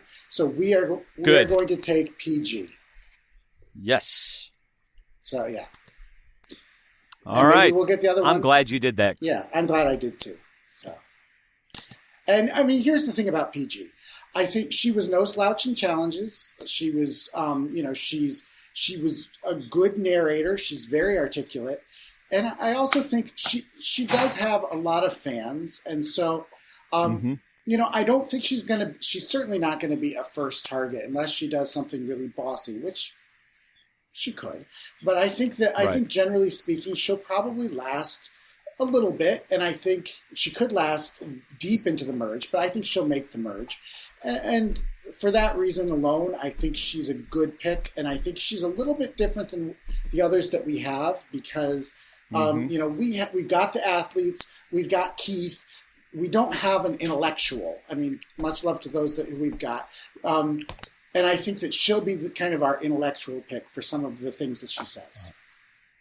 She won 3 out of 9 individual challenges, so like you said, she's not to be underestimated on challenges. Her team won 3 of the 12. She was on 3 of the 12. She had 43 confessionals, averaged right at 3.5 per episode, and she was in 5th place in China, and she's 37 years old. So there you go. What do y'all think about Peih-Gee? David? She fits right in with our show because, we are rated PG. I like her. I mean, we had her in this same area. We're kind of picking along the same lines. I like her as a social player. I think she's a non-threatening, even though she can do well in challenges, she still comes across as a non-threatening person, but she's another smart player that's going to adapt and have a good season. I won't have her going to the end, but I think she's somebody that could be a hidden factor, a silent factor going into the middle part of the game. Yeah, I mean, she's an interesting player to me. In going back and doing a China rewatch with my son recently, because he hadn't seen the early seasons, and it's always fascinating to me what I remember versus what is actually in the show. And I remember her somewhat annoying me when I watched it, and going back and watching it now, it was just because she's so tenacious and her back is against the wall. She's down in numbers. She fights really hard. But her confessionals are a little attitudinal. But I think she definitely, as David said, can get to that middle part of the game. It's a question of who she's in with at that point. I think it's a great pick right here at this spot. I don't think she's going to be as much of a challenge factor this time around. But she, again, I love players now anyway. I love players who never assume that they're done, that they're out, that their game is over. They're always looking for a way. And I think that's something that she does. I have hopes for her, as I do for a lot of the old schoolers, that I really want to see them acquit themselves well. There we go. All right, y'all have the next pick. Well, does Steve have anything you want to add for Peih-Gee? No, I think I said my piece, and I'm glad that we got her. Okay. I was just stalling to make sure we had our next pick right. So yeah, we were worried a little bit about gender balance here. All right, here we go. It is go their ahead, pick. Andy. Gonna go old school again because this sort of fits in with who I think our nerd herd might gravitate to and want to work with. And it's only fitting since you guys have Kimmi that we have to have Varner. That's not where I thought they were going. No. Is that what you? Wow. That is not where I thought you were All going. right, go ahead. This is going to be great. Okay. Wow. All right, here we go. I imagine who you think that I was referring to, but again, I think there are some doubts there, but he is a thinking player. You know that he is going to work whatever angles he can. He is another person who's going to have a story arc here because he's the guy who Kimmi ended up. Revealing he had a vote against him. He was taken out by a rule that doesn't exist anymore. Which one was that? Which one was that? Was that the whoever had previous votes against? Okay.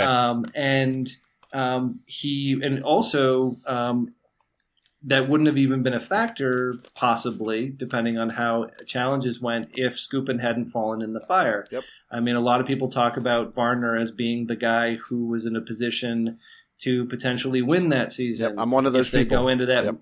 if they go in 6-4, and so that sort of having a second chance where those things don't happen to you, I think they're going to want to tell his story. There are things to worry about. He wasn't in shape. And that's going to hurt him.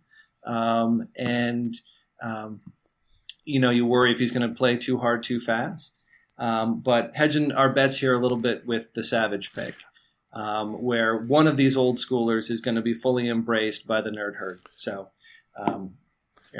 we'll give it a shot here. Along with everything he just said, I like the idea that Varner is not going to stand out as one of these challenge studs because there is a flock of challenge studs on the male side of this game.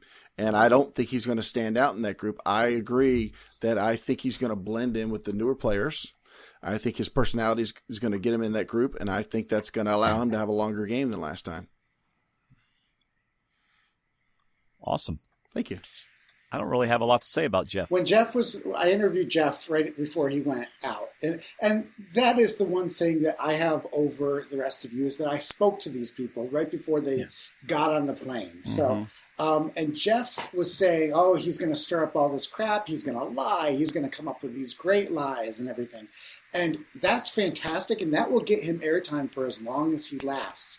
But if he's swinging for the fences by lying and just telling big stories, he might not last that long, and that's why I put him down so low. Yeah.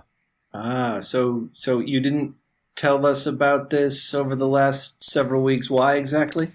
Because this is not a court of law, and we are not required to disclose. Andy,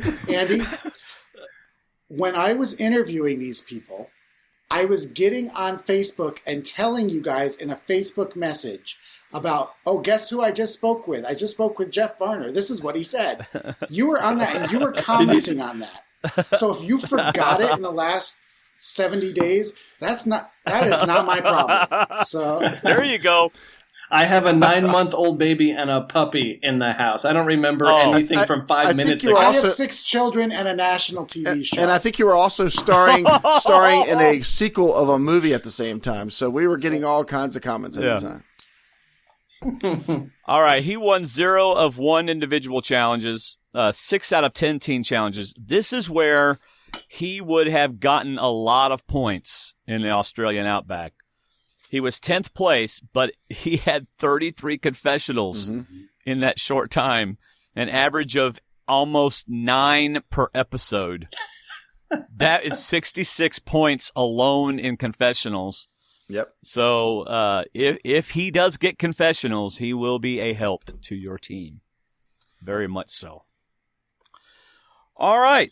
Our next pick. Yes. We go back to page 1. And we pick Kelley Wiglesworth. Yes, we do. She was 2nd place in her season. She was the recipient of one heck of a jury pouncing, if I remember correctly, or I'm totally wrong, but I think I'm right. And she won 5 of 11 team challenges, 5 of 13 individual challenges, 81 confessionals for an average of 6.25 per episode. Kelley Wiglesworth is our next pick. Here's the thing. I know without a shadow of a doubt, Kelley Wiglesworth is going to get confessionals on her very first episode because it's been 15 years. And we are going to be reminded of the Sue Hawk speech. We're going to be reminded that she lost to... We're going to be reminded that Kelley Wiglesworth is as important to Survivor history as anybody. She really is. The only person who shaped the games more than her was Richard Hatch. Kelley Wiglesworth showed that you could be... she was the one who was trying to decide whether alliances were ethical or not. And she was, we were watching the show through her eyes after, the people we all liked were all voted out. And so I think that the season is going to start with a reminder of who she is. And she is, if I had to make a list, and I've watched every episode of Survivor multiple times. If I had to make a list of the most complex characters in the history of the entire show, Kelley Wiglesworth would be my number 1. She is that complex. And so I think we're going to see a lot of her as long as she lasts. No, she's not going to be as dynamic as Kimmi talking about her boobs or whatever Kimmi talks about nowadays. But she's going to have some interesting things to say, and I'm glad that we chose her. Yep. Was she in this area for y'all, or was she further down? Oh, she was right in this area. Okay, so middle... Okay. Yeah. We were. If it hadn't have been Varner, it would have been her. Okay. So it's a good pick for the reasons that Steve is saying. I genuinely worried though after that first episode that she becomes invisible. That they're going to want to tell that story. I'm sure you guys listened to her very brief appearance on. Rob as a podcast when he was interviewing everybody for the vote when they were trying to get votes. And she doesn't watch the show. She didn't seem terribly interested. People have made too much of a to-do of that photograph that they took on stage where everyone is celebrating that they got picked and she's in the upper right-hand corner looking totally like, what are we doing here? Why are people taking our photograph? What did I sign up for? Yeah. And so is she going to bring the energy and excitement? Because you have to participate in your own narrative journey for them to want to film it and then want to show it. And so that's where I'm worried. I am fascinated to see her story play out. I didn't watch Borneo when it first aired. I fell in love with Survivor during Australia. But went back to watch it, and she's fascinating, and we could talk all day about the Hatch Kelley. What happens if she wins? Does Survivor go on the same trajectory? It's a fascinating way to look at it. I hope she brings it. It's hard enough to do it, to bring it when you're starving and you're tired and you're surrounded by a bunch of cutthroat players. If you go into it not terribly excited, that makes it that much harder. But really fascinated to see her story. And full disclosure, I spoke to Kelley twice before the season began. Once when she was campaigning for votes, and then once right before she got on the plane. And she does have a strategy. It's a very elemental strategy. It's not elementary strategy. We're not talking, a lot of strategy here, but she does have a plan, or she did have a plan before she went in. And it was a plan that, as she explained it to me, I thought, okay, she can last a little bit here. She's not going to be the first target. So, yeah, I've never watched a season twice unless you count watching episodes twice in a row during the last 6 seasons. But I haven't gone back and watched the entire Borneo season again, but I remember mostly from that season the edit that Rudy got and Richard Hatch. I know Kelley was there, and I know she played a big part of it, but we talk about her not watching Survivor and not keeping up, But there's going to be people out there that are going to want to geek out and talk about it. And you're sitting around for 90% of the game talking about this stuff. And if she doesn't want to talk or can't fit into these conversations, she's not going to be part of the conversation of the alliance. So you don't think her and Shirin will be best buddies? You're not. Once again, you're not listening to anything I say. I know you're just mocking me. But anyway. No, that's exactly what you're saying. They're not going to be best buddies. Shirin and Kelley won't be best buddies. Oh. No, I said they won't be best buddies. Okay, I got you. And David, I've gotta encourage you that you do need to watch Borneo from start to finish sometime, and you will be amazed at how they've never done it as well since in the last 30 seasons. Yeah, I went back they developed her character. I went back and watched the first episode because I did have to go back and watch that because I only started like the 5th or 6th episode when I got hooked into it. But the first episode's amazing. I loved it. It's on YouTube. You can watch the whole first episode on YouTube, and it's so non-narrated. It's so raw. It's just an awesome show to watch. And so, I mean, I've seen the whole first season, but I don't know. I just wonder how she's going to, after hearing, I did not get to see her preseason video. I did read her interview and stuff, but I just wonder how she's going to fit in with these fans. So that was my question. All right. So now for y'all's 7th pick, right? It's y'all's turn. Yes, y'all's 7th pick. Yep. We're venturing into the realm of. Yeah, these are our last 4 picks. So. Okay. Because we need some gender balance because we are very male heavy right now, if I was given any grief over the column that I wrote about my personal ballot for voting, people gave me grief on 2 players. They gave me grief about not including Shane, which personally I think is highly defensible. I went back and watched the season because my son hadn't seen it, and he's a great character, but he's not a great player. And then went and watched Samoa. And because I frankly barely remembered Monica. And having watched it again, I still kind of barely remember Monica.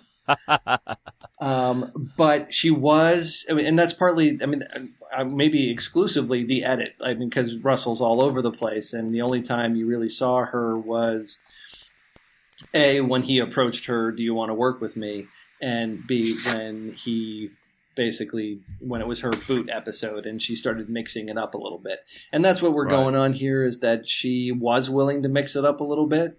I think that's why people gave me a fair bit of grief. Like, she's going to play the game. She's going to play the game hard. She knows how to play it. And again, we need some gender balance here. And, she gets in with the right people. I think there are bigger targets than her.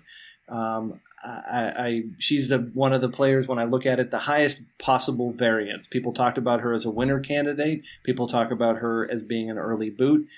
Let's average it out, and she's somewhere in the middle, and she's going to be a bit probably attitudinal. I think she's also going to go in with the approach like, I can be this season's poverty, and I can, if I can give good confessional, I'll be all over the place. And maybe that's her, maybe it's not. I don't know. But we're entering into the realm of I don't know. She's an interesting choice, I think. I like it. Okay, Monica is one of those that the reason why I didn't choose her is because, again, before the season began, she was the one on everybody's lips of, oh, she's dangerous. She's dangerous. If she makes it, we've got to watch out for Monica. So somebody like, I think Monica and Kelley are actually very similar players, but I think that everybody was clued in that Monica's dangerous, so I don't know how well she does. Are you talking about Kelley Wigglesworth, or are you talking about Wentworth? I'm saying they're similar in the fact that, they are the young, pretty girls of the season. And I think there's only room for one this season.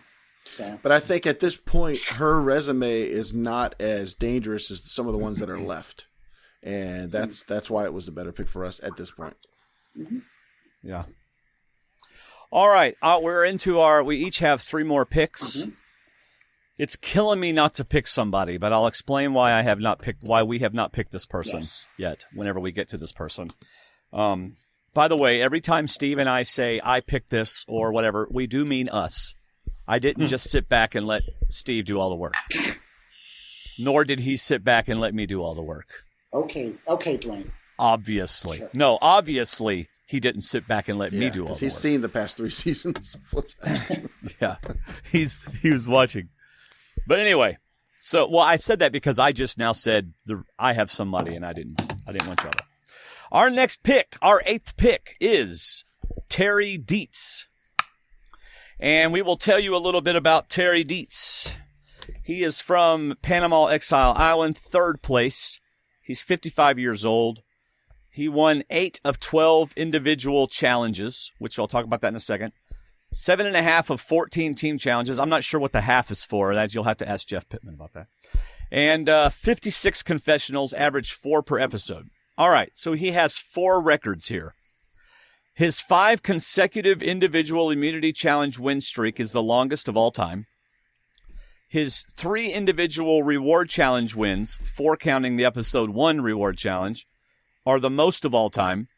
Terry's 8 total individual challenge wins are the most of all time. I think he ties, Terry's 5 total immunity wins are tied for first place of all time with Colby, Tom, Ozzy, and Mike Holloway.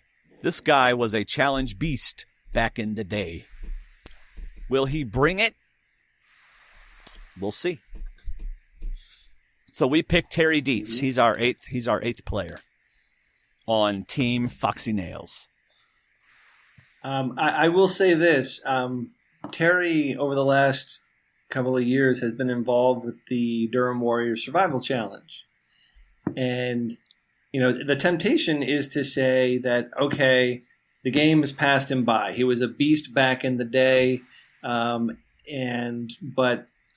time has its way with you as you get older.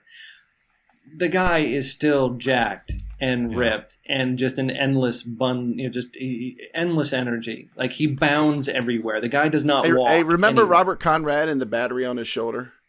That's just what Deitz reminds me of. I see him crushing walnuts in his hands. That's what I think about when I look at Terry Deitz. Yeah. And he falls into that category of the Andrew Savage for me, that I don't think Terry is going to go in trying to, do anything crazy strategically. I think he's going to try to, be loyal, work hard, kick tail in challenges, get himself to the merge and see what happens there.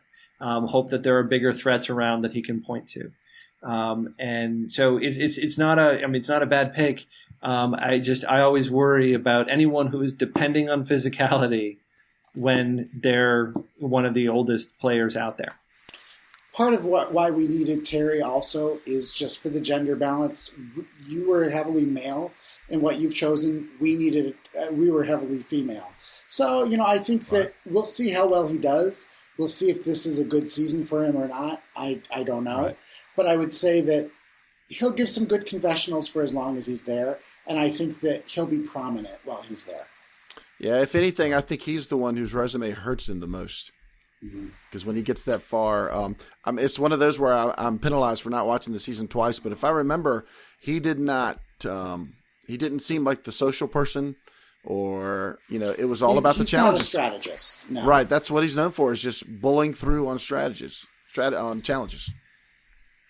But see, I don't think that would hurt him unless he made it to the merge, which would be good for us that he made it that far. But early on, his reputation, if anything, would help him as long as he's helping out in the challenges. So I wouldn't undersell him, strategically speaking. Again, I had that same impression that he was just an immunity beast, and we went back and watched that season because my son had not seen Terry play before, and it was straightforward strategy, but he did have strategy. He kept trying to flip people. He kept trying to work the numbers. He was aware of what he needed to do. He just couldn't get anyone to buy in because everyone knew if he got to the end, he would win. And so, he just kept running into walls, but that didn't stop him from running. He kept trying to work it hard. So, I wouldn't, undersell him. I think he'll be in on strategy. I don't think he may be generating it. But he won't be, at tribal council saying, stick with the plan. Yeah. I don't know about this sub-alliance thing, but... Yeah. Something to do with Subway. All right. Somehow... well, anyway, it doesn't matter. All right, so y'all are next pick. Yeah, we just had a raging debate going on here in Facebook chat trying to figure out, because we need gender balance, darn it.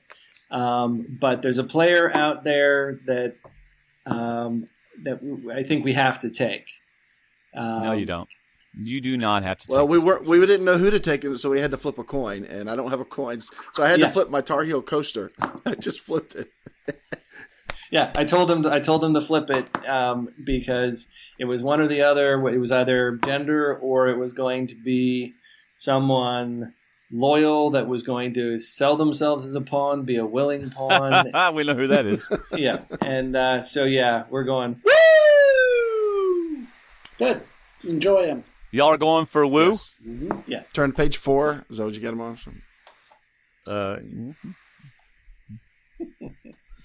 I am glad you picked Woo. Okay.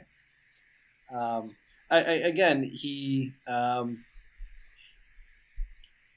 torn on this because I've gone on record probably far too many times that he made the biggest single blunder the game has ever seen. And I don't know that some people say, well, that's the perfect example of somebody who needs a second chance.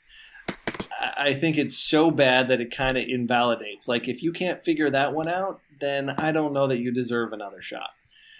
That said, he got to that point because he was loyal, because he was trustworthy, because he was good in early challenges, because he was in with the right people after the merge. And, he was a factor in immunity challenges. I don't know what the numbers bear out when it comes to if he won any.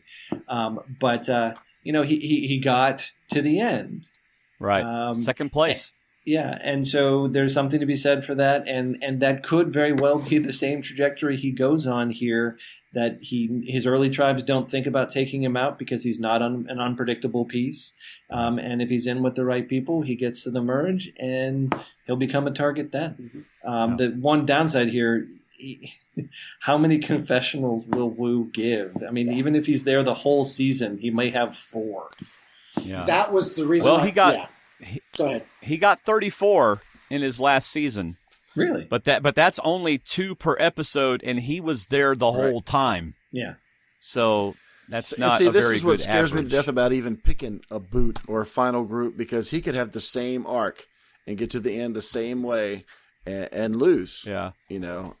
So Right. with 35 He won, confessionals. He won 2 out of 10 individual challenges, and he was in the winning team of 7 out of 13. Yeah. So there's Wu. Yeah, he was towards the bottom of our list. He's in our bottom. We kind of have a bottom group, and he's in that bottom group. So, all right, y'all ready for our next player? Absolutely. It's time to bring out Chaos Kass. Just take things up and show my sass. No one knows how dangerous I am, but tonight they all will. They all. All right, so who's your pick? Bob. No. Kass. It's time to pick Kass. I am worried to death. I love Kass. I love Kass. I love talking to her. I love her when she's on the show. She's in our Facebook group. I love Kass. But I am so concerned that she might be a first boot. Mm-hmm. I mean, Steve and I both were like, confessionals, she'll get, if she lasts, she's going to have so many confessionals. She's going to get she's going to get episode titles. She's going to do wonderfully if she can make it past the first couple episodes.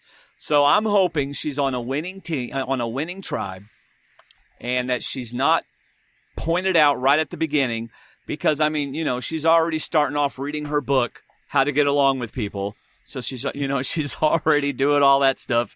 all the whatever. So I'm concerned about that. But if she makes it past those first couple episodes, then we've got ourselves a huge point getter in Kass. And that's a big if, because, I think that we all know, it was kind of a joke before they went out. Kass is going to be the first one out. She's going to be the one to, who's going to be second after Kass was the talk. Now, here's the thing. Even if she goes early, I think she's not going to go down without a fight. And that fight is going to, that fight is going to result in confessionals. So let's say she goes out in episode 2 and somebody else goes out in episode 4. Kass could still be a better net gain for us just based on her confessionals. And maybe even, I could see the very first episode being titled something like, "Oh man, I'm screwed," and that coming out of Kass's mouth. I mean, it's so I think that she is, if anybody's going to name, I think she's the most likely person to name the first episode. So,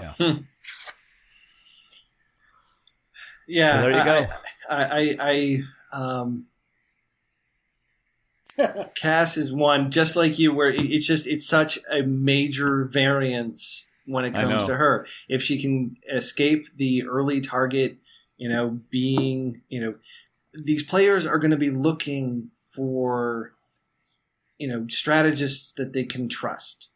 They are going to be looking for pawns that they can trust in a game that is by its very nature unpredictable. And then you take a whole bunch of people who already know how to do it, making it more unpredictable.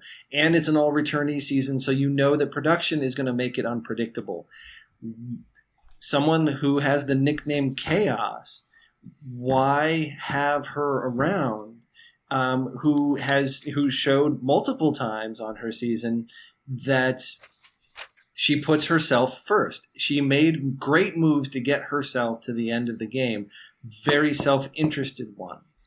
And, in a game that is all about mutual self-interest, I think in that balance of things, when people look at each other as to who they're going to align with, they're going to err on the side of people who were a little more loyal in their seasons, were a little willing to sacrifice a little bit to get a lot later, not always making every decision, when it came to what is best for me right now. And when you turn on your alliances, in an all-returnee season, that's what you're working against, is that reputation that you have, like, what, we're going to get to the merge and you're going to screw us all? Really? That's the worry. And so they're going to be looking ahead. Plus, again, older player. I mean, she's not old, but she's Survivor old. And in other words, she's your age, Andy. Exactly. We're pretty much exactly the same age, and I'm ancient in Survivor terms. I think she's going to be able to talk a great game. She might be able to talk people into keeping her around, and if she does, she becomes really dangerous. And Kass is somebody I've gotten to know a little bit after her season, and I really want it to go well for her. Yeah. I mean, it was a rocky road in that first season. It was a rocky road as the season aired, and she got the edit that she did. We actually clashed a couple of times when it came to what I wrote about the season, but we sort of talked it all out, and I think the world of her. And I hope she gets more than 3 days.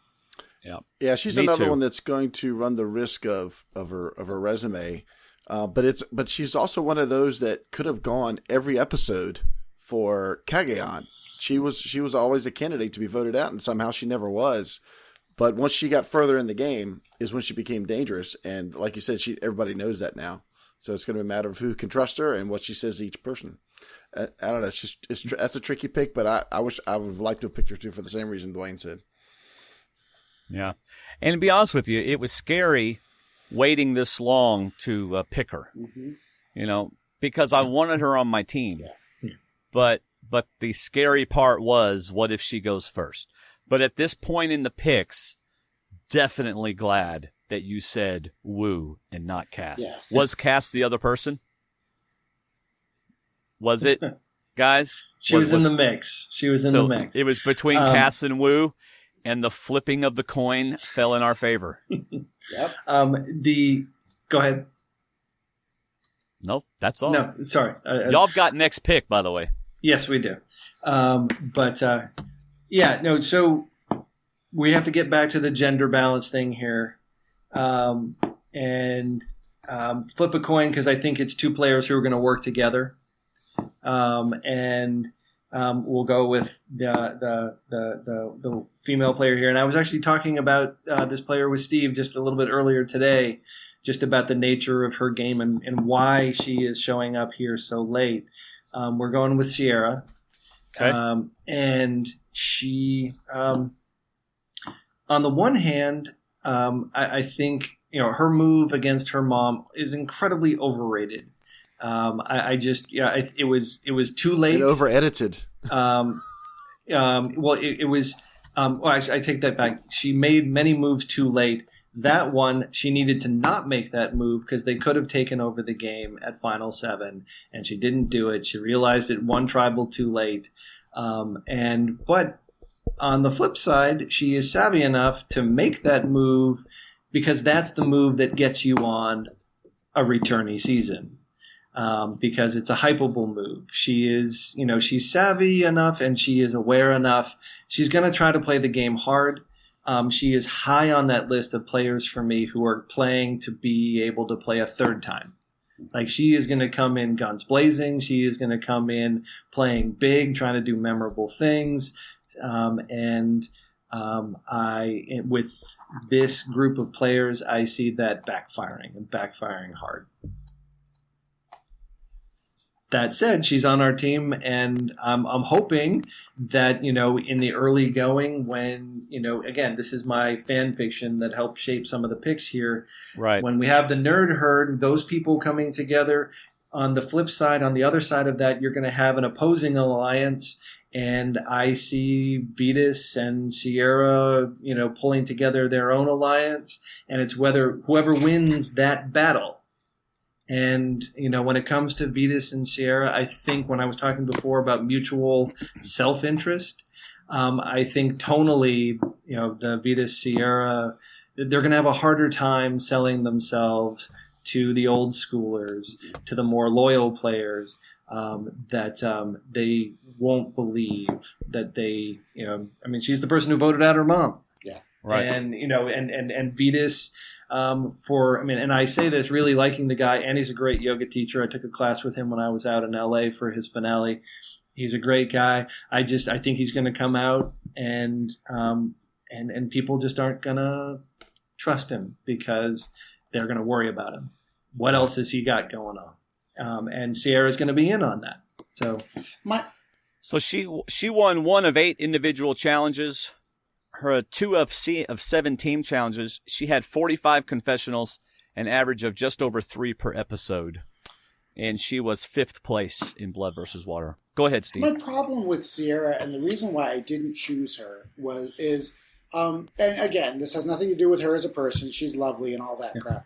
But, the thing is, what made her interesting was her dynamic with her mom.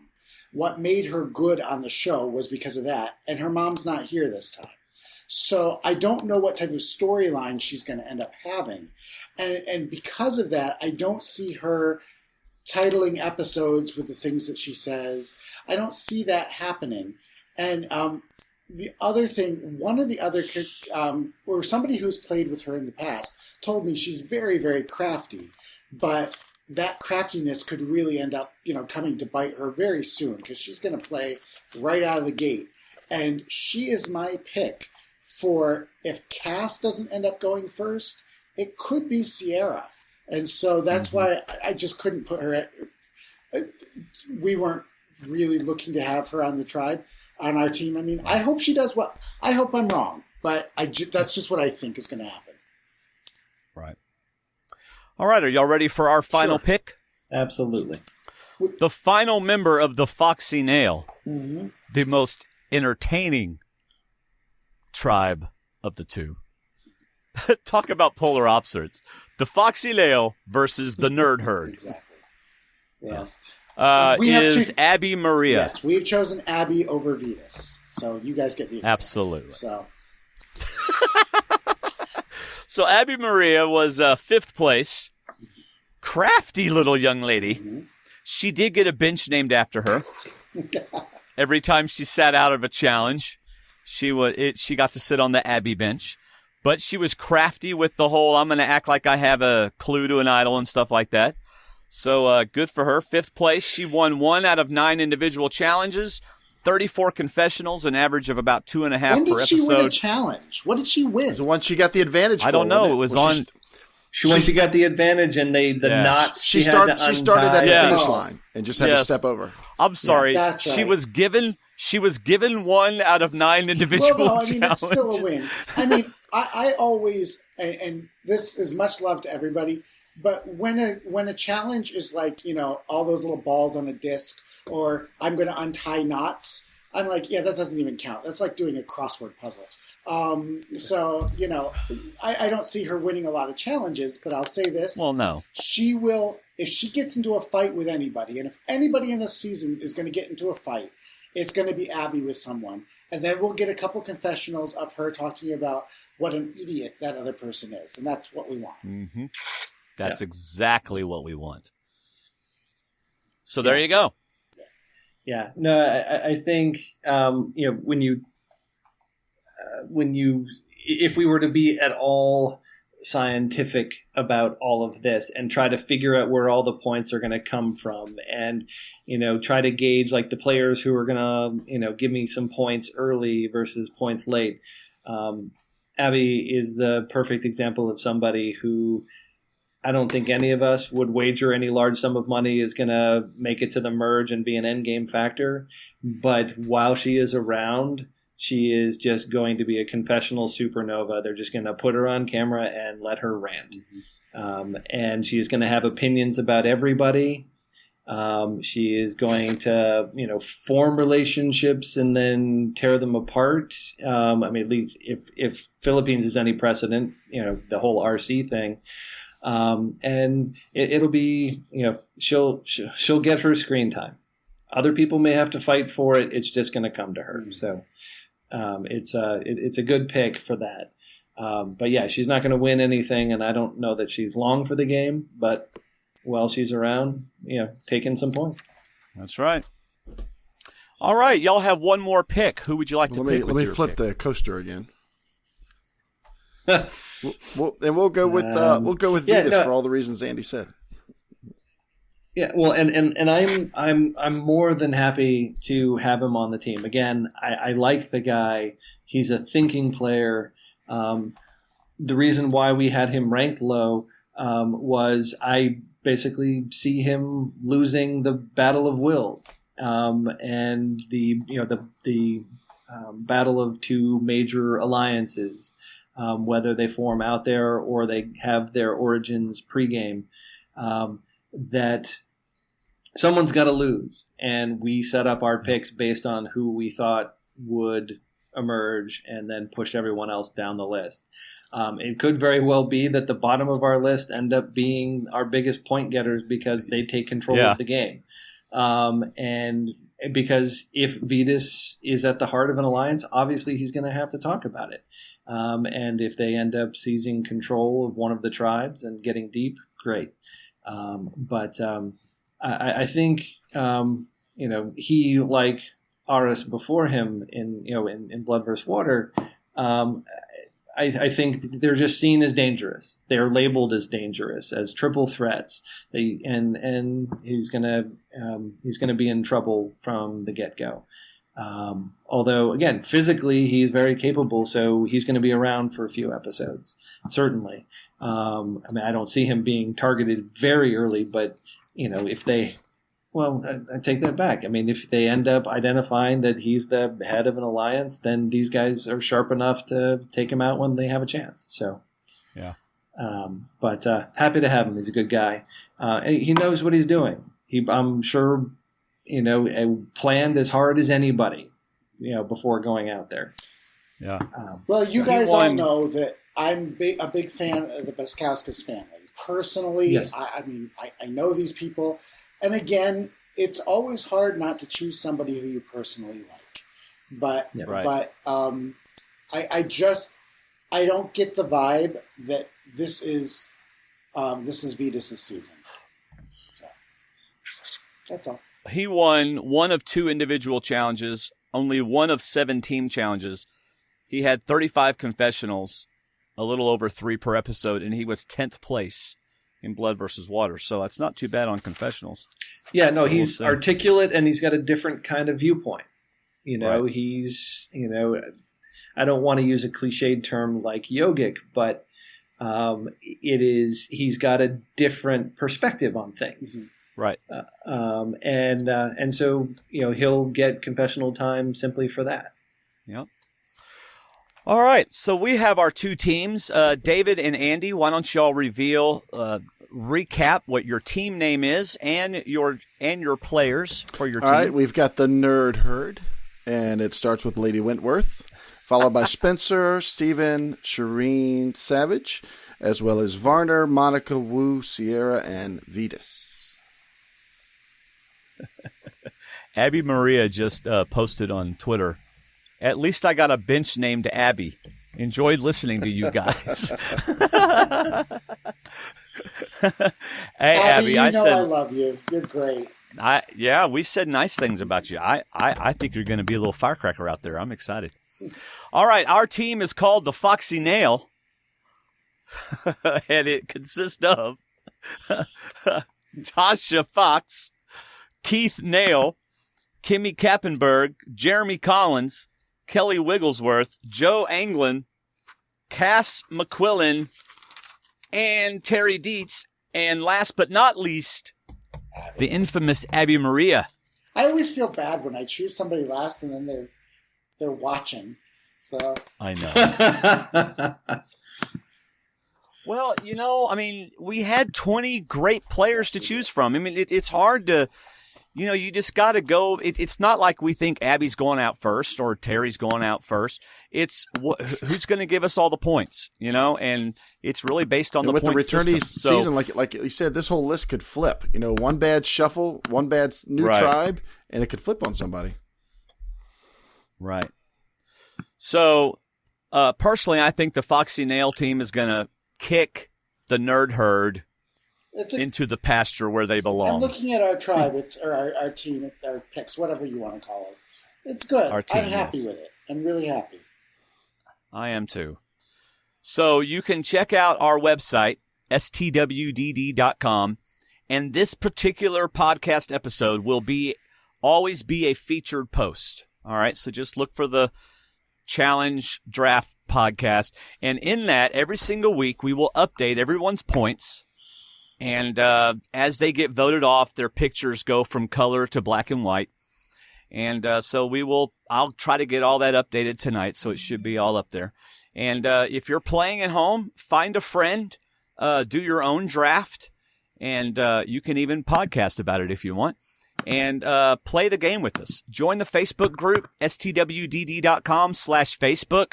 And whenever Andy, as we get close, not Andy, but Andy Westover on our Facebook group, gets that particular version of the game going, submit your team to him, and let's see who wins this season. It's going to be really fun. You can follow us on Twitter at Survivor_talk, at Survivor_talk. How to reach and read our guests' musings. Andy, how can they reach you and how can they read your stuff? Well, there's going to be obviously lots of coverage over at True Dork Times. Not sure when my first column will be up. I had started putting together some material preparing for this podcast, but that'll probably hit sometime in August. I'm all in on this season. So I'm going to be. Last season I didn't write every week. This season I will. That'll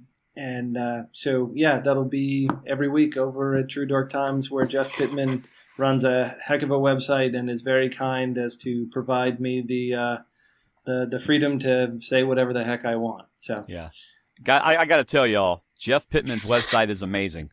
You can get there from our website. It has Survivor links. There's several good websites there. But if you can't remember True Dork Times. Just go to our website and go to Survivor Links, and you'll be able to find it. Steve, how can they find you? Well, the good news is that I'm actually adding more to my Survivor coverage this season. Last season, I wrote 42 different stories about Survivor that were on people.com during the season. This season, I'm going to try and do around 60.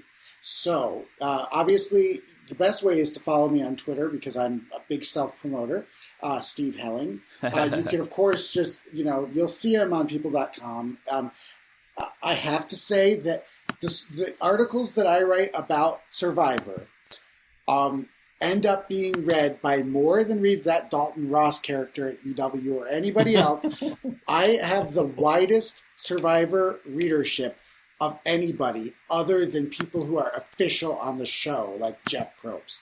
So the bottom line is follow me on Twitter, see me on people.com, and also tune in to Murder Made Me Famous on the Reels channel on August 15th. Yes, channel 1368. Anyway, no, seriously though, it's a. I got my paycheck real today. channel. Should I just hold it up? I'm sorry. Go ahead. Yeah. Oh, you don't want to see a grown man cry. I'm a middle school teacher. Yeah. We don't have a single sponsor for our show, Steve. Go ahead, show us your paycheck. Well, we do want to thank our D&D patrons. That's how we pay for our show. We don't have national TV shows. I would love to be on the Reels channel, to be honest with you. Huge thank you to our D&D patrons who support us monthly at patreon.com/SurvivorTalk, as well as all of you who start your Amazon shopping using our website links. And also you can just get there, stwdd.com/Amazon. Don't type Amazon in your Google bar. Type stwdd.com/Amazon and then do your Amazon shopping. So check out our other podcast, Movie Talk with D&D, on iTunes, Stitcher, and more. Thanks for listening. David, you have any final words before we say adios over 2 hours? Good. It was fun. Golly, it's going to be a while till we record again. Because we normally do a Who the Heck Are These People? And then a closer look. We're not going to have any of those episodes. So we'll probably have to talk with our bloggers and let them talk to us. So. All right, everybody, that's all I've got. Bye, Andy. It was great having you on the show. Thanks for coming on. Any final words? No, this was, I've been itching to do this for a while, and looking forward to hopefully sharing the airwaves with you guys come the fall. Yeah. Steve, it was good having you on. Thanks for being on the show. I am glad to have done it, and I've got to say, I have not been this excited about a season in I don't know when. And like I said at the top of the show, there's not one person on this cast that I'm not interested to see how they do. There's nobody on this cast that I personally dislike. I really think it's going to be... I've heard word... And look, I'm even going to tell you guys this. It's not a spoiler, but the three of you know this. Your viewers don't. That I was in contact all season long with somebody who was out there on the set. They didn't give me any spoilers, but what they told me is that this is a magical season with some fantastic gameplay, some fantastic challenges, and it's really interesting. Go figure, you get these people out there who've been dreaming of playing again, and they get there out on the beach, and they play the game. And that's all we can ask. Yep. So. Thanks for coming on, David. It's always a blast doing a show with you. I'm here. Are you awake? All right. I'm the one who flew across the country today. I know. Sorry, my phone's going off crazy, so I got to get distracted. All right. It's been a blast, y'all. Y'all have a great night. Thank you for listening to us, and tell your friends about us. See you later, everybody. Peace. Bye.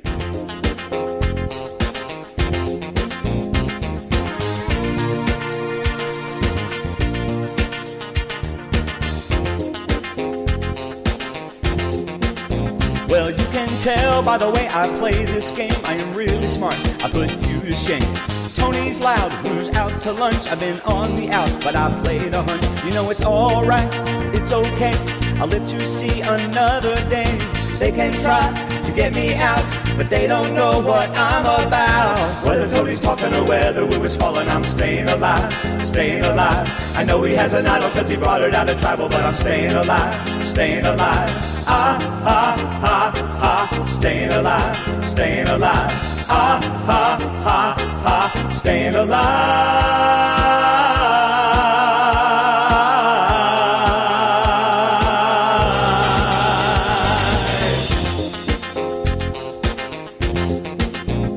Well, now I get Trish, I really do, but I just cannot get this woo. He follows Tony everywhere, sticks to him like lice on hair. You know it's alright, it's okay, I'll let you see another day.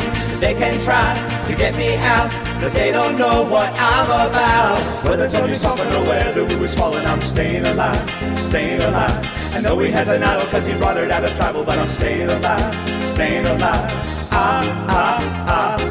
Staying alive, staying alive. Staying alive.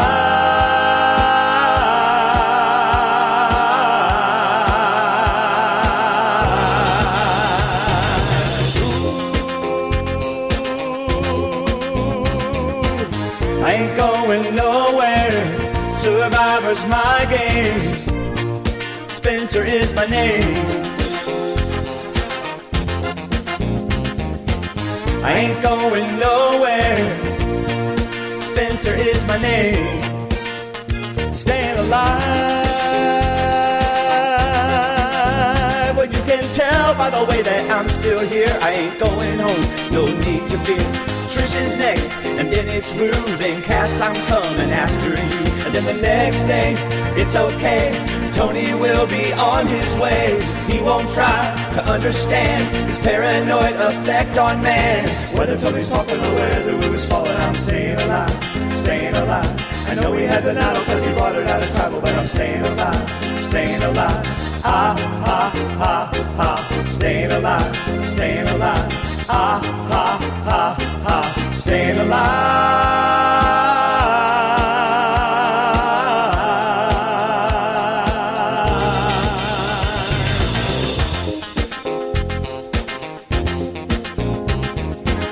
I ain't going nowhere. Survivor's my game.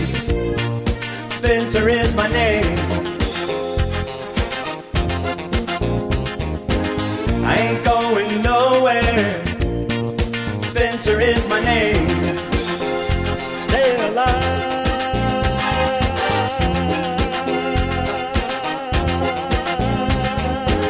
I ain't going nowhere. Survivor's my game. Spencer is my name.